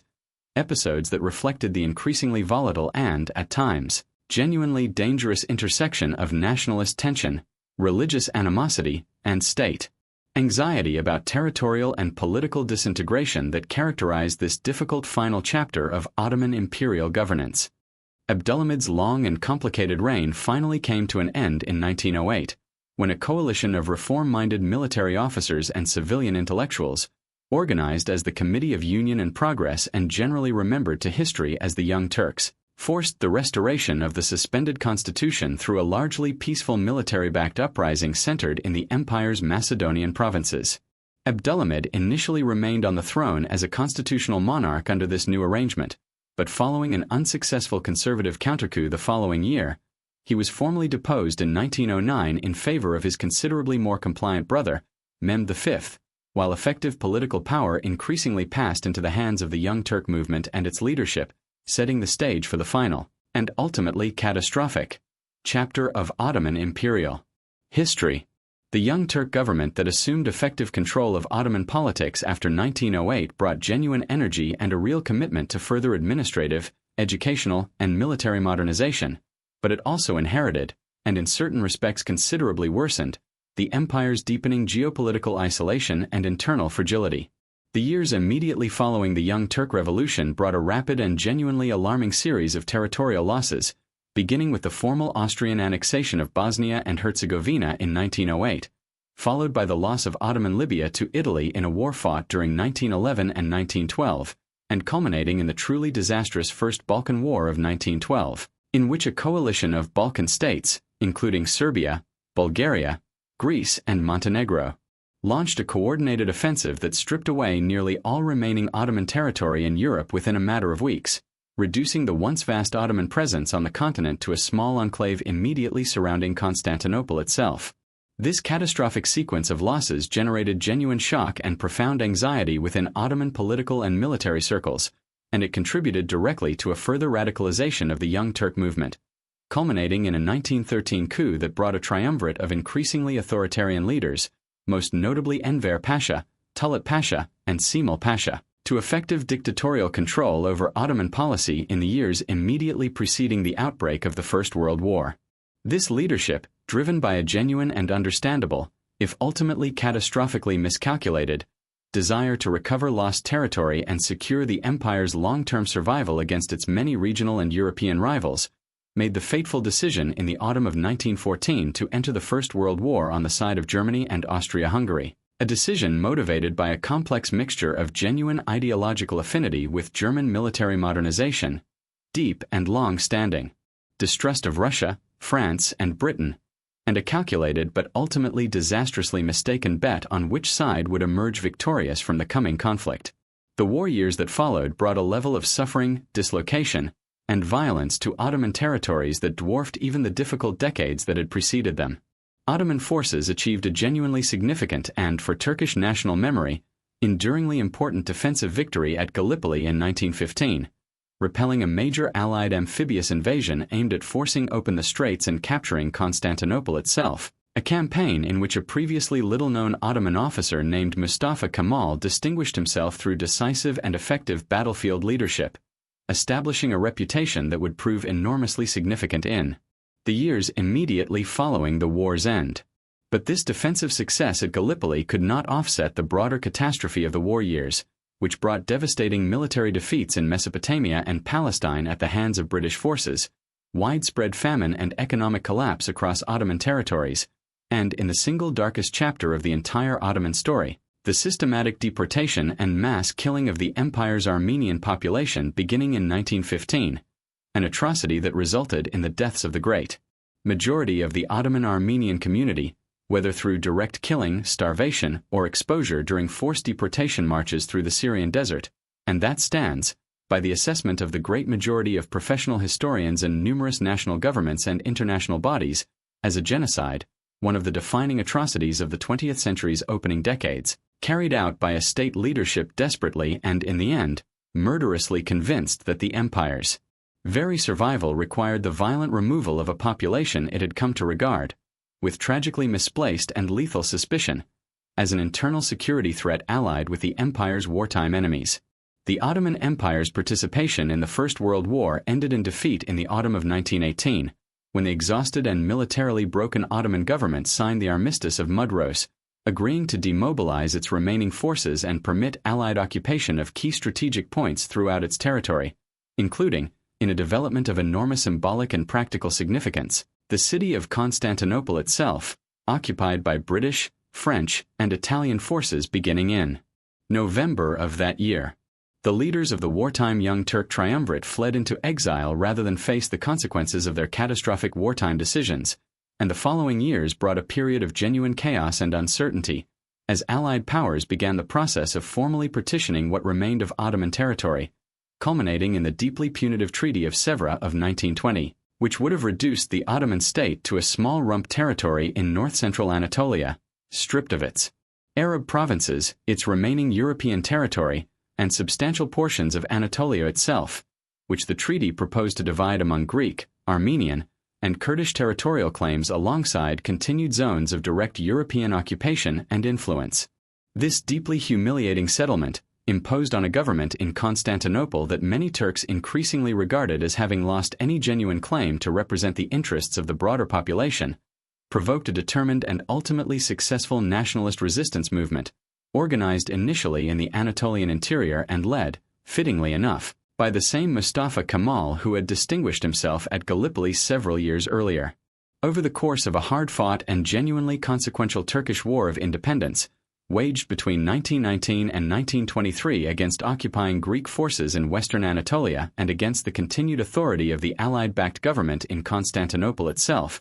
Mustafa Kemal's nationalist movement gradually established effective control over Anatolia, ultimately forcing the renegotiation of the punitive Sèvres settlement and securing, through the Treaty of Lausanne in 1923, international recognition of a new, considerably more defensible set of borders for what would become the modern Republic of Turkey. The old Ottoman Sultanate, its authority already reduced to little more than a fiction under Allied occupation, was formally abolished by the Nationalist Parliament in November of 1922, with the last reigning Sultan, Mehmed VI,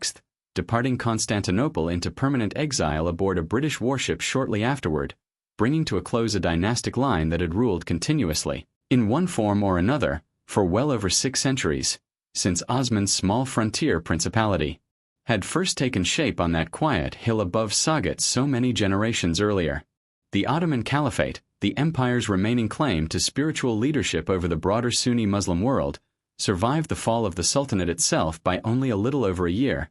formally abolished by the new Turkish Republican government in March of 1924 as part of a broader and deliberately comprehensive program of secularizing reform undertaken by Mustafa Kemal, who would go on to be honored by the new Turkish parliament with the surname Ataturk, meaning father of the Turks, and who would spend the following 15 years, until his death in 1938, fundamentally reshaping Turkish society,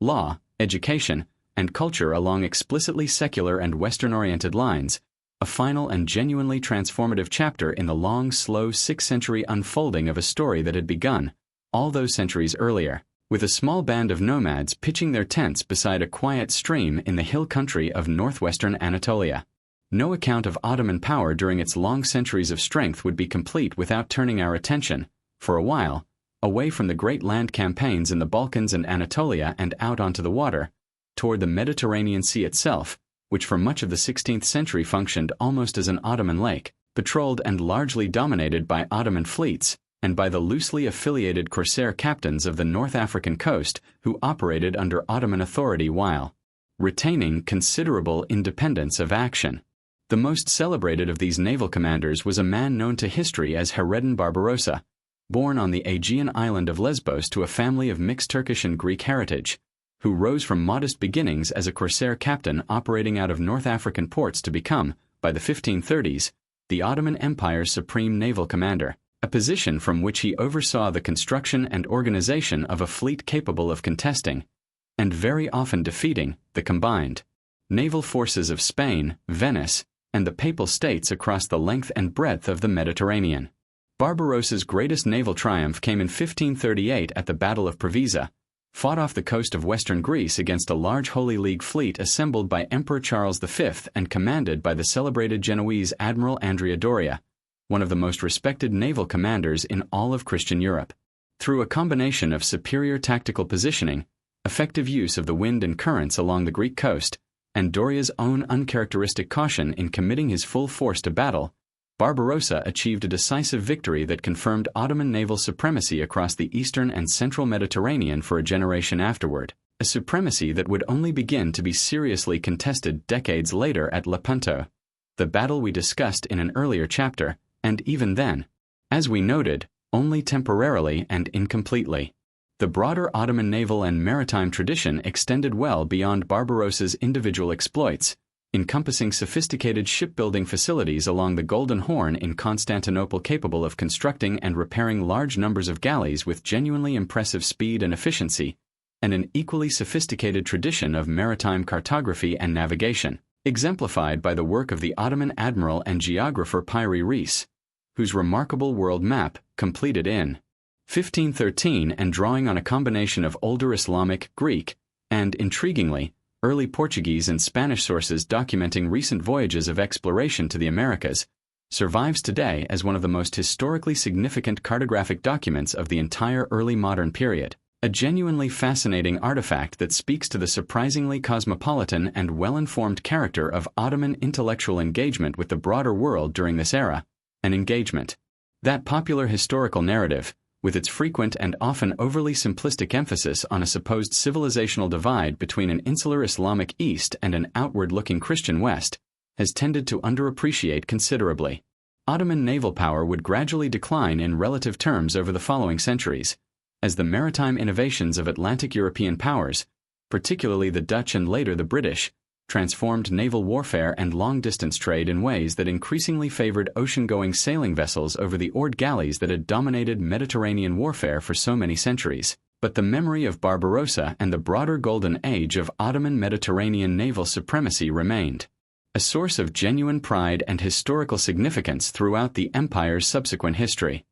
Having spent so much of our long journey together among sultans, viziers, and the great sweep of military and diplomatic history, it feels worth slowing down even further, in these final quiet chapters, to consider what ordinary daily existence actually looked like for the millions of anonymous subjects who lived out their entire lives within Ottoman cities and towns across the many centuries of the empire's long history, far removed from the palace intrigues and battlefield dramas that have occupied so much of our attention so far. An Ottoman city of the classical period, whether Constantinople itself or a smaller provincial center like Aleppo, Sarajevo, or Cairo, was typically organized around a central covered market, or bedesin, a substantial stone building where the most valuable goods, precious metals, fine textiles, and jewelry were bought, sold, and stored under lock and secure guard each night, surrounded by an extensive network of open-air markets and specialized commercial streets, each typically dedicated to a particular trade or craft,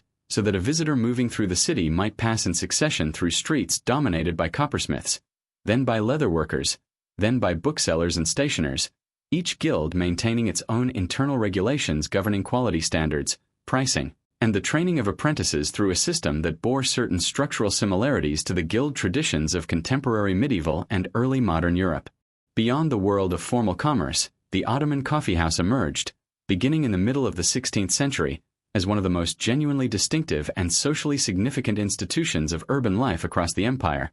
a public space where men gathered to drink the newly popular beverage, converse, play games such as backgammon and chess, and listen to traveling storytellers and musicians, creating a form of public social and intellectual life that proved so vibrant and, in the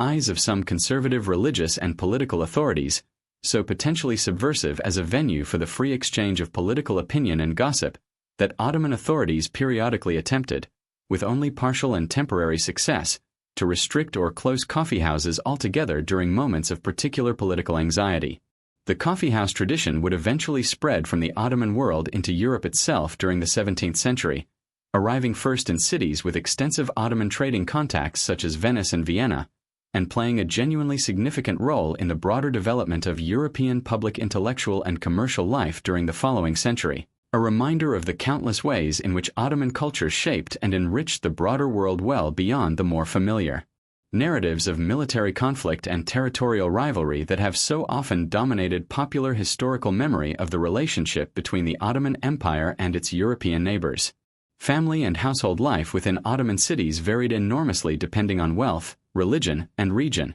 but certain broad patterns recurred across much of the empire's urban geography, including the common practice of organizing domestic architecture around an interior courtyard, providing both privacy from the street and a cool, shaded space for daily household activities during the warmer months, and the widespread presence of neighborhood mosques, churches, or synagogues, depending on the religious composition of a given quarter, which served not only as places of worship but as genuine centers of local community identity and mutual support. Public baths or hammams similarly served an important social as well as hygienic function across Ottoman urban society, providing spaces for extended social gathering and conversation, particularly for women, whose opportunities for social interaction outside the household were often, in the more conservative religious and cultural norms of the period, considerably more restricted than those available to men. These everyday rhythms of Ottoman urban life, the calls to prayer marking the passage of each day, the seasonal rhythms of religious festivals and agricultural cycles, the daily business of markets and workshops, the evening gatherings in coffeehouses and courtyards, persisted with remarkable underlying continuity across the many centuries and dramatic political transformations we have traced together throughout this long and unhurried history, a quiet, steady undercurrent of ordinary human life continuing beneath the great sweep of sultans and empires, wars and treaties, rises and declines that have occupied the great majority of our attention this evening. The Ottoman relationship with gardens and cultivated landscape deserves its own quiet chapter in this long unfolding story, since few aspects of Ottoman culture reveal quite so clearly the empire's particular blend of practical sophistication and genuine aesthetic sensitivity. Ottoman sultans and wealthy officials maintained extensive pleasure gardens throughout the empire, drawing on older Persian traditions of paradise gardens, enclosed spaces of carefully arranged trees, flowing water channels, and seasonal flowers intended to evoke, in their very design and layout, the Quranic descriptions of paradise itself, a garden watered by flowing rivers and shaded by fruit-bearing trees, offered as a foretaste of eternal reward to the faithful. The gardens of Topkapi Palace, arranged across the descending terraces of the palace grounds overlooking the Bosphorus, incorporated pavilions, fountains, and carefully tended groves of cypress, plane, and fruit trees, spaces where the Sultan and his court might retreat from the formal business of governance to enjoy quiet conversation, poetry recitation, or simply the pleasure of shaded, fragrant surroundings during the warmer months of the year, a practice of deliberate, cultivated leisure. That stood in interesting contrast to the more purely functional approach to garden design that characterized many contemporary European courts before the later development of more elaborate landscape traditions.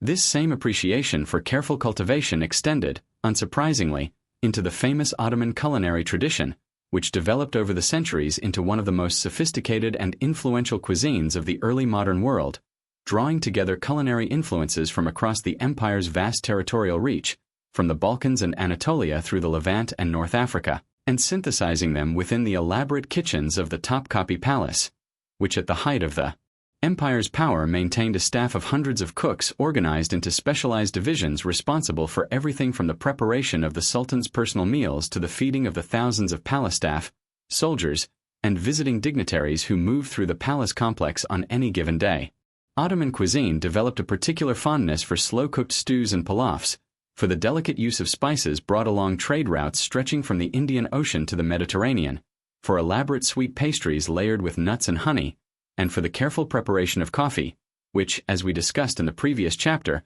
became such a central feature of Ottoman social life from the 16th century onward. Beyond the palace kitchens themselves, the culinary traditions that developed across the empire's many regions and communities reflected the same underlying pattern of pragmatic absorption and synthesis that we have traced throughout this long history in so many other areas of Ottoman life, with Greek, Armenian, Arab, Balkan, and Jewish culinary traditions all contributing distinctive techniques, ingredients, and dishes that were gradually absorbed into a broader, shared regional culinary culture, one whose influence remains clearly visible today across the many modern nations that once formed part of Ottoman territory, from the coffee traditions of the Balkans to the shared repertoire of grilled meats, stuffed vegetables, and sweet pastries that continues to unite, in ways that political boundaries and national narratives sometimes obscure, the culinary heritage of a region that spent so many centuries bound together within a single, vast, slowly evolving imperial framework. It is a gentle reminder, perhaps, as we drift further into the later and quieter chapters of this long retelling,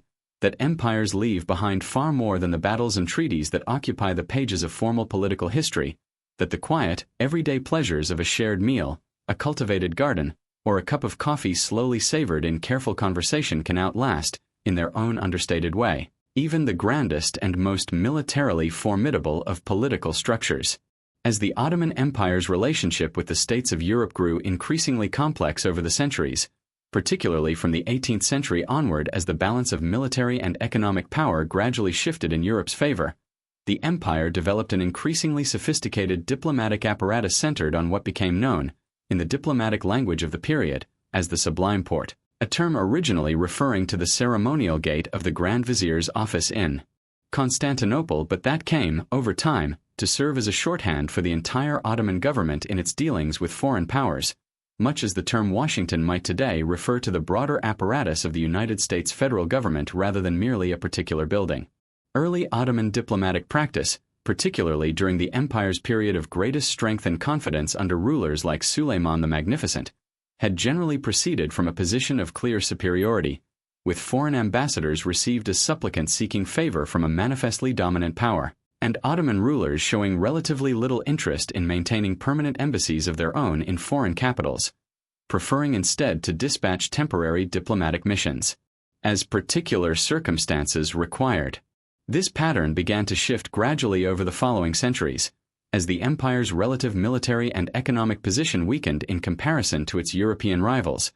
and as the increasingly complex web of European alliance politics made continuous, informed diplomatic representation an increasingly valuable and, eventually, indispensable tool for protecting Ottoman interests. We touched briefly, in an earlier chapter, on Selim III's establishment of the empire's first permanent embassies in major European capitals during the late 18th century, a development that reflected this broader recognition, and over the following century the Ottoman foreign ministry developed into an increasingly professional and sophisticated institution, staffed by officials trained in European languages and increasingly familiar with the customs and expectations of European diplomatic practice. Individuals who worked to navigate the empire's increasingly precarious position amid the shifting alliances and rivalries of 19th-century European great power politics, a challenge that came to be known, in the diplomatic language of the era, as the Eastern Question, referring to the broader and endlessly complex problem of what should happen to Ottoman territory and influence as the empire's relative power continued its long, slow decline relative to its European neighbors and rivals. Ottoman diplomats of the 19th century, working within this increasingly difficult and constrained international environment, developed real skill in playing rival European powers against one another, seeking, with varying degrees of success across different periods and crises, to prevent any single European power or coalition from gaining decisive influence over Ottoman affairs, a strategy that helped preserve at least a nominal Ottoman sovereignty over considerable territory for far longer than the empire's underlying military and economic weakness might otherwise have allowed. This diplomatic balancing act, however skillfully executed at various points, could not ultimately reverse the broader structural trends working against continued Ottoman territorial integrity, but it does offer a useful and, in its own quiet way, genuinely admirable illustration of institutional adaptability and resourcefulness persisting even amid the empire's long, difficult, and often genuinely painful process of relative decline across the 18th and 19th centuries, a persistence that mirrors, in the realm of formal diplomacy, the same underlying pattern of pragmatic adaptation that had characterized Ottoman statecraft since the earliest days of Osman's small frontier principality so many centuries before. Among the many episodes that illustrate the practical, if imperfect, religious tolerance that characterized so much of Ottoman governance across the centuries, few are quite so striking or quite so consequential as the empire's response to the expulsion of the Jewish community from Spain in 1492. An event that unfolded during the very same year that Christopher Columbus set sail westward across the Atlantic, and that sent tens of thousands of Sephardic Jewish refugees scattering across the Mediterranean world in search of a new home willing to accept them. Sultan Bayezid II, ruling over the Ottoman Empire at this precise moment, is reported to have remarked, upon hearing of the Spanish expulsion, that King Ferdinand of Spain could hardly be considered a wise ruler, since he was busy impoverishing his own kingdom while enriching Bayezid's own, a comment that, whatever its precise historical accuracy, reflects the genuinely pragmatic Ottoman attitude that welcomed the skilled merchants, physicians, scholars, and craftsmen among the Sephardic refugees as a valuable addition to the empire's economic and intellectual life rather than as a threatening or undesirable presence. The Sephardic Jewish community that subsequently established itself across major Ottoman cities, including Constantinople, Salonika, Izmir, and Sarajevo, flourished considerably over the following centuries, developing thriving centers of commerce, printing, and Jewish religious scholarship, and the city of Salonika in particular grew into one of the most significant centers of Sephardic Jewish life and culture anywhere in the world, its population, remarkably, containing a Jewish majority for much of the Ottoman period, with the distinctive Judeo-Spanish language known as Ladino continuing to be spoken in the city's markets and streets for centuries after the community's original migration from Spain. This community maintained its own religious courts and educational institutions under the broader framework of the millet system we discussed earlier, preserved distinctive religious and cultural traditions inherited from medieval Spain, and contributed substantially to Ottoman economic life, particularly in fields such as international trade, printing, and medicine, where Jewish physicians frequently served in prominent positions within the Ottoman court itself, trusted advisors whose skills were valued by successive sultans across many generations. It would be a mistake, in the interest of historical honesty, to present this record of Ottoman religious tolerance as somehow complete or unblemished, since Jewish communities, like the empire's Christian populations, faced genuine legal disadvantages compared to Muslim subjects, including the payment of the special jizya tax we discussed in an earlier chapter, and occasional periods of localized persecution or discriminatory treatment did occur at various points across the empire's long history. But when measured against the considerably more violent and exclusionary religious policies that characterized much of contemporary Christian Europe during these same centuries, an era that included not only the Spanish expulsion itself but the broader pattern of periodic expulsions, forced conversions, and violent persecution that Jewish communities faced across many European kingdoms throughout the medieval and early modern periods, the relative security and genuine cultural flourishing that Ottoman Jewish communities experienced across so many generations stands as a genuinely significant and historically important achievement, one small but meaningful part of the broader pattern of pragmatic, absorptive governance that had characterized Ottoman statecraft since the very earliest days of Osman's small frontier principality, and that allowed the empire to draw strength, generation after generation, from the diverse talents and traditions of the many different peoples who found, within its vast and shifting borders, if not full equality, then at least a durable and workable place to live, worship, and build their lives across so many long centuries of shared Ottoman history. Damascus, similarly, retained its ancient significance as one of the great cities of the Islamic world under Ottoman governance, serving as the crucial gathering point for the annual pilgrimage caravan that carried thousands of Muslim pilgrims each year on the long and often arduous journey south to Mecca and Medina, a role that brought the city considerable prestige and economic benefit, while its ancient markets, mosques, and religious schools continued to flourish as important centers of Islamic scholarship and commerce throughout the centuries of Ottoman rule.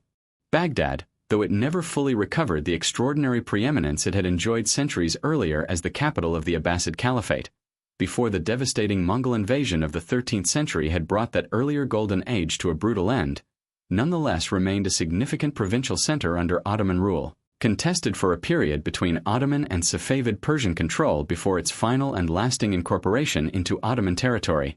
and continuing to serve as an important administrative and commercial hub connecting the empire's Arab provinces with the broader trade networks extending into Persia and beyond. In the Balkans, meanwhile, the city of Sarajevo developed under Ottoman rule from a relatively modest settlement into one of the most vibrant and religiously diverse cities anywhere in the empire. Its skyline eventually filled with the minarets of Ottoman mosques standing alongside Orthodox and Catholic churches and a thriving synagogue serving the Sephardic Jewish community whose arrival we discussed in the previous chapter, a genuinely remarkable concentration of religious diversity within a relatively compact urban space that led later observers to describe the city, with considerable justice, as a kind of Jerusalem of Europe, a place where the distinctive Ottoman model of managed religious coexistence found particularly vivid and enduring expression. Each of these provincial centers and countless smaller cities and towns scattered across the empire's vast territorial reach, from the Yemeni coast to the Hungarian plain,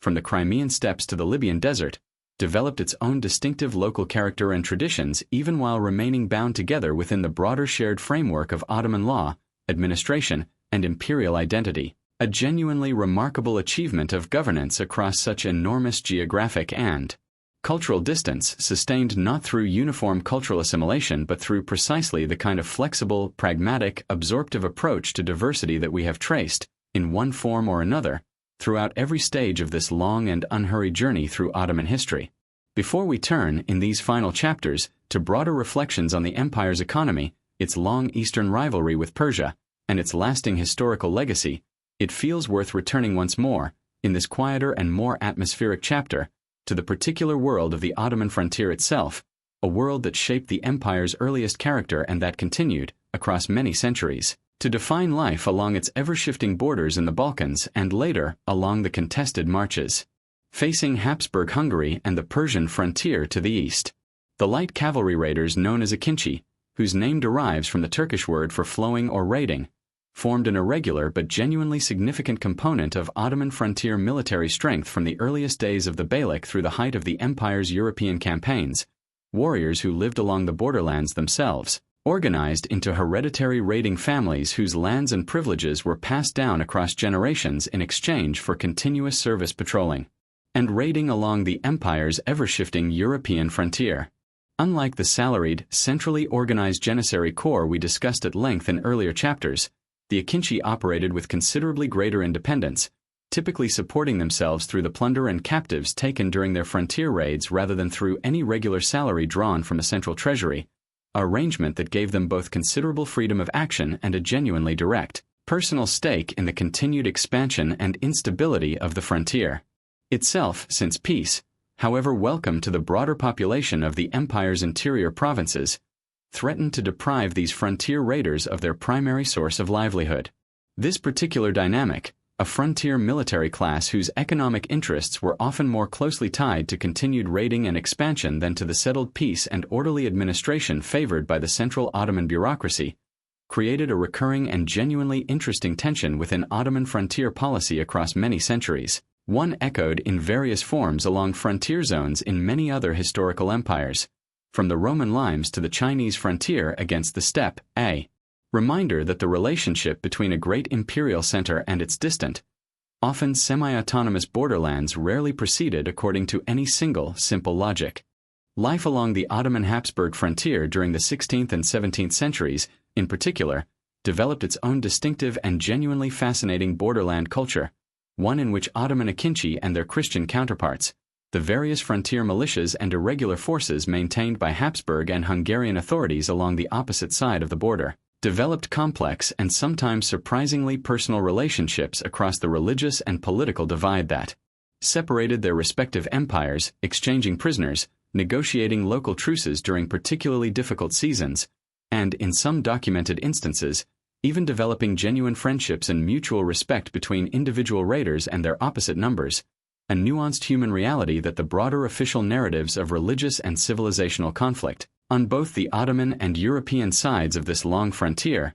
tended to obscure considerably. These frontier communities, whether the Akinci raiding families of the Balkans, the similarly organized frontier warriors who patrolled the empire's eastern marches against Safavid and later Persian territory, or the countless smaller garrison towns and fortresses scattered along every contested edge of Ottoman territory across the centuries, formed a genuinely distinctive and, in the broader sweep of this long history, easily overlooked dimension of Ottoman imperial life, a world of hardy border warriors, shifting local loyalties, and a particular hard-won frontier culture that persisted, in one form or another, along the empire's many contested edges for as long as the empire itself continued to exist. In the quiet hours before dawn, in a hilltop observatory overlooking the rooftops of 16th-century Constantinople, an astronomer named Taqi al-Din worked through the night alongside a team of assistants, carefully recording the positions of the stars and planets with a collection of precision instruments that, by most accounts, rivaled anything being used by contemporary European astronomers of the same period, including the celebrated Danish astronomer Tycho Brahe, whose own observatory was being constructed in roughly this same era. Taqi al-Din's Constantinople Observatory, established in the 1570s with the support of Sultan Murad III, represented the culmination of a long and genuinely significant Ottoman engagement with the mathematical and astronomical sciences, an engagement that drew on an even older tradition of Islamic scientific scholarship stretching back through the medieval observatories of Persia and Central Asia to the great translation movements of the early Abbasid period, when Greek, Persian, and Indian scientific texts had first been systematically rendered into Arabic and substantially expanded upon by generations of Muslim scholars. The Constantinople Observatory's existence proved, unfortunately, relatively brief, closed down by order of the Sultan only a few years after its establishment, reportedly following pressure from conservative religious authorities who associated the observatory's astrological functions. Since astronomy and astrology remained closely intertwined disciplines throughout this period in both the Islamic and European worlds, with an unfavorable omen connected to a subsequent outbreak of plague in the city, an episode that later historians have sometimes cited, with a degree of oversimplification that our earlier chapter on historiographical reconsideration should make us appropriately cautious about, as evidence of a supposedly inherent Ottoman or broader Islamic hostility toward scientific inquiry. The reality, as is so often the case across the many topics we have explored throughout this long history, proves considerably more complicated, since Ottoman scholars continued to produce significant work in mathematics, medicine, and astronomy across the following centuries, even as the empire's scientific institutions never quite developed the same kind of sustained, cumulative, and increasingly experimentally grounded momentum that characterized the parallel scientific revolution then gathering pace across early modern Europe. Ottoman medicine, meanwhile, maintained a genuinely sophisticated tradition throughout the empire's history, drawing on the classical Islamic medical scholarship of figures like Avicenna, whose comprehensive medical writings continued to be studied and taught in Ottoman medical schools for centuries, while Ottoman hospitals, many of them established as part of the great charitable mosque complexes we discussed in an earlier chapter, provided genuinely advanced medical care by the standards of the pre-modern world, including specialized treatment for mental illness at institutions such as the Bayezid II complex in Edirne, which incorporated music and water sounds into its therapeutic approach to psychiatric treatment in ways that some modern medical historians have noted anticipated, in interesting and unexpected ways, certain later developments in therapeutic and calming approaches to mental health care. Ottoman engineers and architects, too, as our earlier chapter on Sinan's remarkable career made clear, developed genuinely sophisticated practical knowledge of structural engineering, hydraulics, and urban water supply systems, maintaining and expanding elaborate aqueduct networks that continued supplying fresh water to Constantinople's growing population across many centuries, a quieter but no less significant expression of the same underlying Ottoman engagement with careful, patient, technically accomplished problem-solving that characterized so many other areas of the empire's long institutional history, from its legal codes to its architectural monuments to its administrative bureaucracy, each reflecting, in its own particular way, a civilization that valued careful craftsmanship, accumulated learning, and the patient, generational refinement of inherited knowledge and technique. As we drift now toward the final, quietest passages of this long history, it feels fitting to spend a few unhurried minutes considering the sounds that would have filled Ottoman palaces, mosques, and city streets across these many centuries, since music occupied a genuinely significant and carefully cultivated place within Ottoman court and religious life, even as its precise relationship to Islamic religious practice remained a subject of ongoing scholarly and theological discussion throughout the empire's history. The Ottoman court maintained an extensive musical establishment, employing skilled instrumentalists and composers who developed a genuinely sophisticated classical musical tradition, drawing on Persian, Arab, Byzantine, and Central Asian influences and gradually synthesizing them into distinctly Ottoman forms, organized around an elaborate system of melodic modes known as makam, each associated with particular emotional qualities and, in some traditions, particular times of day or ceremonial occasions, not entirely unlike the raga system of Indian classical music developing during this same broad historical period. Beyond the more formal classical tradition cultivated within palace circles, the Mater, the Ottoman military band, developed into one of the empire's most distinctive and, to European observers encountering it for the first time, most genuinely startling musical institutions, a large ensemble of drums, cymbals, and reed instruments that accompanied Ottoman armies on campaign, its thunderous, rhythmic sound intended both to coordinate troop movements and to project an intimidating sense of Ottoman military power toward opposing forces, an effect that European composers of the 18th century, including Mozart and Beethoven, found sufficiently striking and evocative to incorporate stylized echoes of Ottoman military music into some of their own compositions, part of a broader 18th century European fascination with Ottoman culture sometimes referred to as Turkery. Sufi religious communities, meanwhile, developed their own rich and spiritually significant musical traditions, most famously the whirling ceremony of the Mevlevi order, founded on the teachings of the great Persian poet and mystic Rumi, in which musicians and whirling dervishes together created a carefully structured devotional performance intended to guide participants toward a state of spiritual contemplation and, ultimately, mystical union with the divine, a slow, deliberate, hypnotically rhythmic ceremony that offers perhaps a fitting final image to carry with us as our own long journey through this history now draws, gently and unhurriedly, toward its close. Running alongside the more familiar story of Ottoman conflict and competition with Christian Europe, which has occupied so much of our attention across this long retelling, there existed an equally significant and, in certain respects, equally persistent rivalry along the empire's eastern frontier, with the various Persian dynasties that ruled the lands to the Ottomans east across the centuries,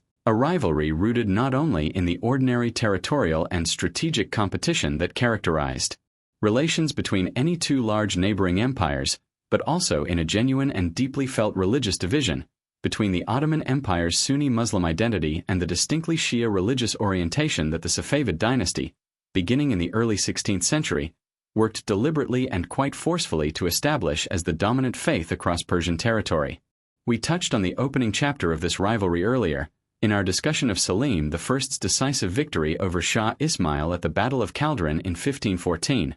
a battle that checked immediate Safavid territorial ambition without fully resolving the broader strategic and religious competition between the two empires. This Ottoman-Safavid rivalry continued, through periodic outbreaks of open warfare interspersed with longer periods of uneasy truce, across much of the following 2 centuries, with the strategically vital city of Baghdad and the broader region of Mesopotamia changing hands between Ottoman and Persian control on several occasions, most notably during Suleiman the Magnificent's eastern campaigns of the 1530s, which brought Baghdad under lasting Ottoman control, and again during a difficult mid-17th century conflict that saw the city temporarily fall under Safavid control before Sultan Murad IV personally led a campaign to recapture it in 1638, an achievement that Murad, one of the more militarily active sultans of the 17th century, regarded as among the most significant accomplishments of his reign.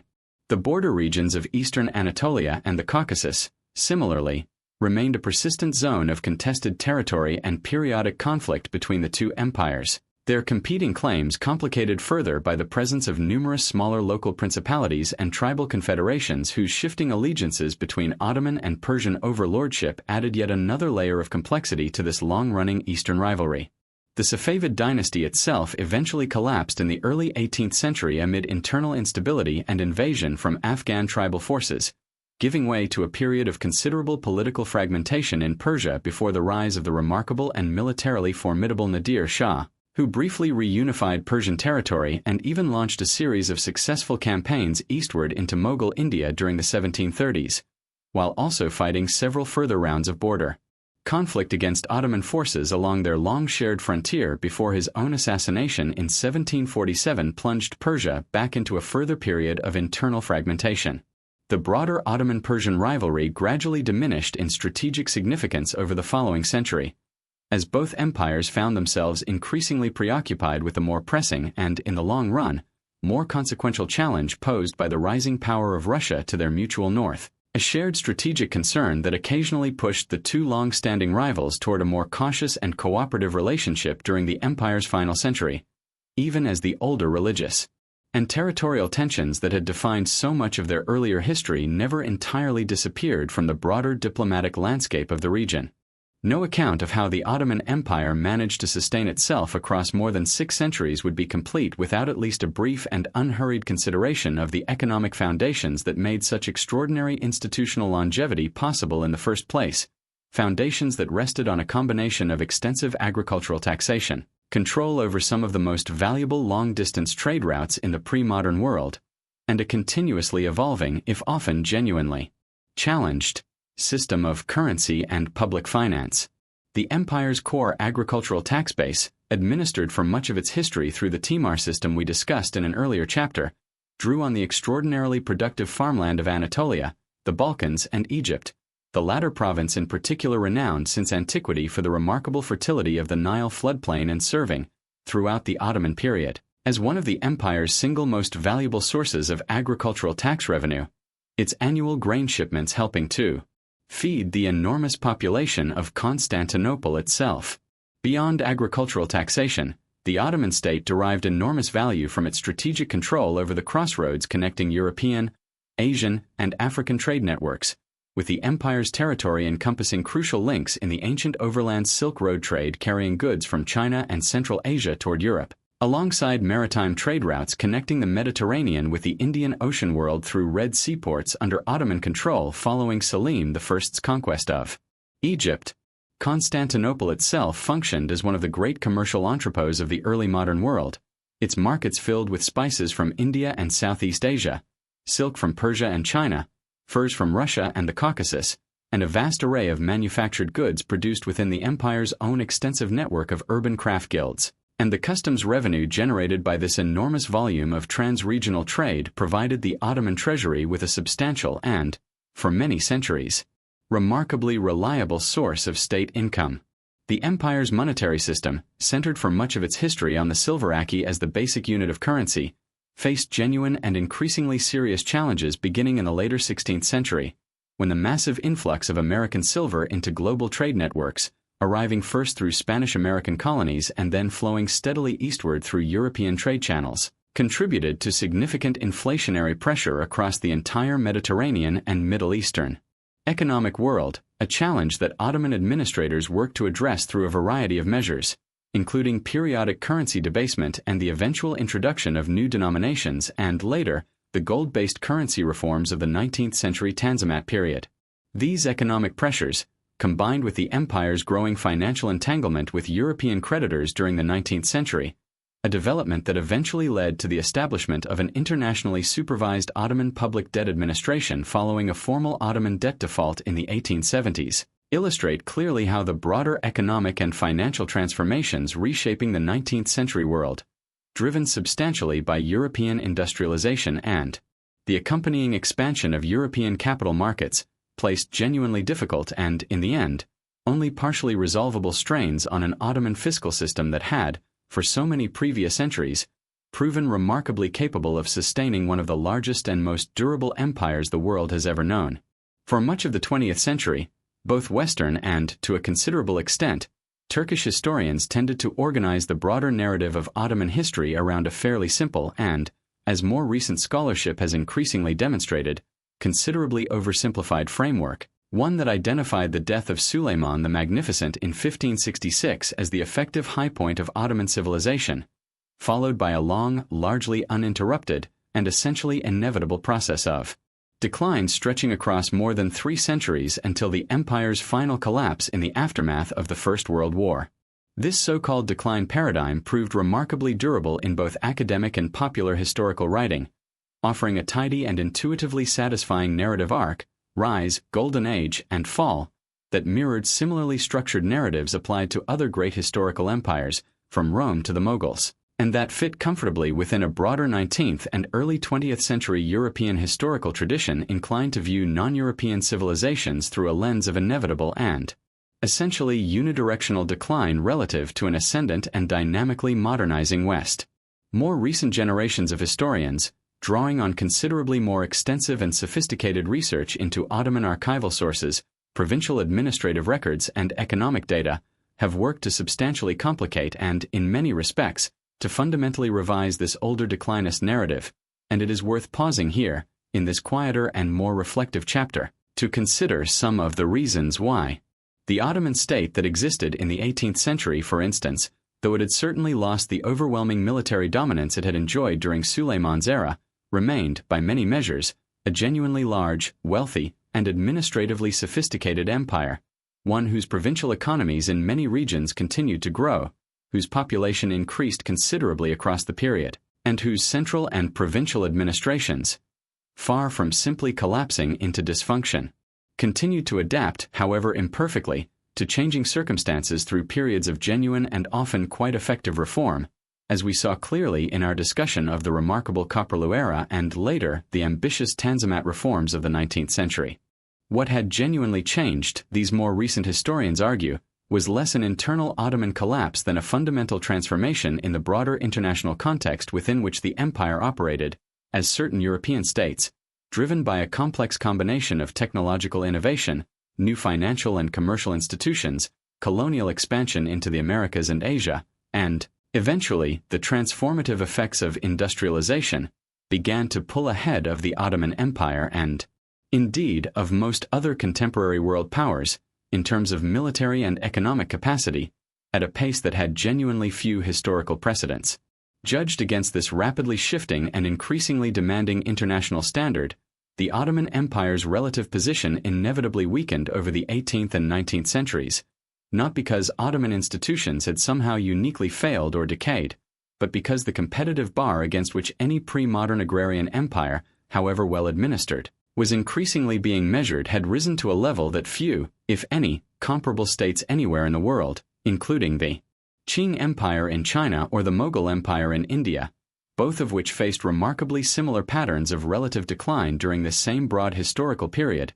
could realistically have matched. This more nuanced and historically grounded understanding does not, of course, erase or minimize the genuine and often quite painful challenges that the Ottoman state faced across its final 2 centuries, the territorial losses, the financial crises, the internal political violence, and the truly catastrophic tragedies of the First World War era that we discussed in earlier chapters. But it does suggest a considerably more accurate and, in its own way, a considerably more admirable picture than the older declinist narrative allowed, one of an enormously long-lived, adaptable, and genuinely resilient state, one that managed, across more than 6 centuries, to repeatedly reform, reorganize, and reinvent itself in response to changing circumstances, surviving catastrophic military defeats, internal succession crises, and profound economic and demographic pressures that would have permanently destroyed most other pre-modern states considerably sooner, a resilience and adaptability that deserves, in this final assessment, at least as much historical attention and admiration as the more dramatic and frequently discussed military triumphs of the empire's earlier,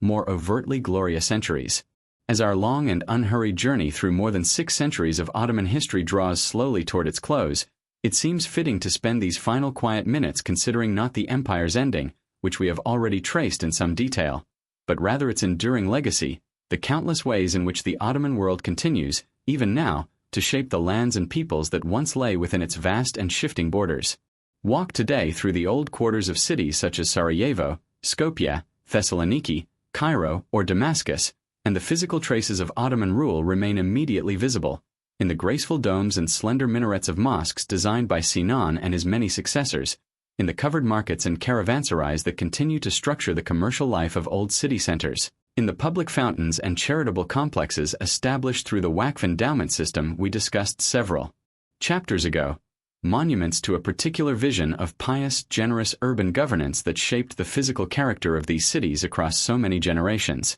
Beyond these visible architectural traces, the Ottoman legacy persists in less tangible but equally significant ways, in the shared culinary traditions that continue to unite, whatever their sometimes contested modern national labels, the food cultures of the Balkans, Anatolia, and the broader Levant, in the coffeehouse traditions that spread outward from Ottoman cities to reshape social and intellectual life across Europe and, eventually, the wider world, and in the countless loanwords drawn from Ottoman Turkish that continue to enrich the vocabularies of Arabic, Greek, Serbian, Bulgarian, and numerous other languages spoken across the empire's former territories. The modern legal and administrative traditions of many successor states, too, bear traces of Ottoman precedent, even as those states, particularly in the aftermath of 19th and 20th century nationalist movements, often worked deliberately to distance their emerging national identities from an Ottoman imperial past that many nationalist historians and political leaders came to regard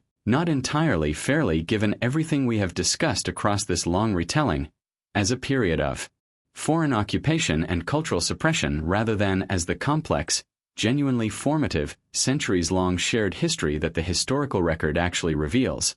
Perhaps the most fitting way to close this long story, drifting now toward its final quiet moments, is to return to where we began, on that gentle hillside above Sagat, where a small band of nomads once pitched their tents beside a slow stream, entirely unaware of the extraordinary journey their small frontier principality was about to embark upon. From that modest beginning grew an empire that would, across more than 6 centuries, conquer an ancient imperial capital and inherit its Roman legacy, build some of the most beautiful and enduring architectural monuments in the entire history of Islamic civilization, develop one of the most sophisticated systems of governance and legal administration the pre-modern world ever produced, absorb and, in its own imperfect but genuinely significant way, protect an extraordinary diversity of religious and ethnic communities across 3 continents, and ultimately, like every empire that has ever risen across the long span of human history, decline and finally dissolve, giving way to the modern nations that occupy its former territory today. It is a long story, a slow story, a story of centuries rather than mere decades, filled with sultans and viziers, with battles and treaties, with quiet gardens and bustling marketplaces, with moments of extraordinary triumph and moments of genuine tragedy, and as it finally draws to its close here in these last few sentences, in the quiet stillness of wherever you happen to be listening tonight, we hope it has carried you gently, chapter by unhurried chapter, century by slowly turning century, toward the peaceful and well-earned rest that waits, as it always does, at the end of every long and careful history.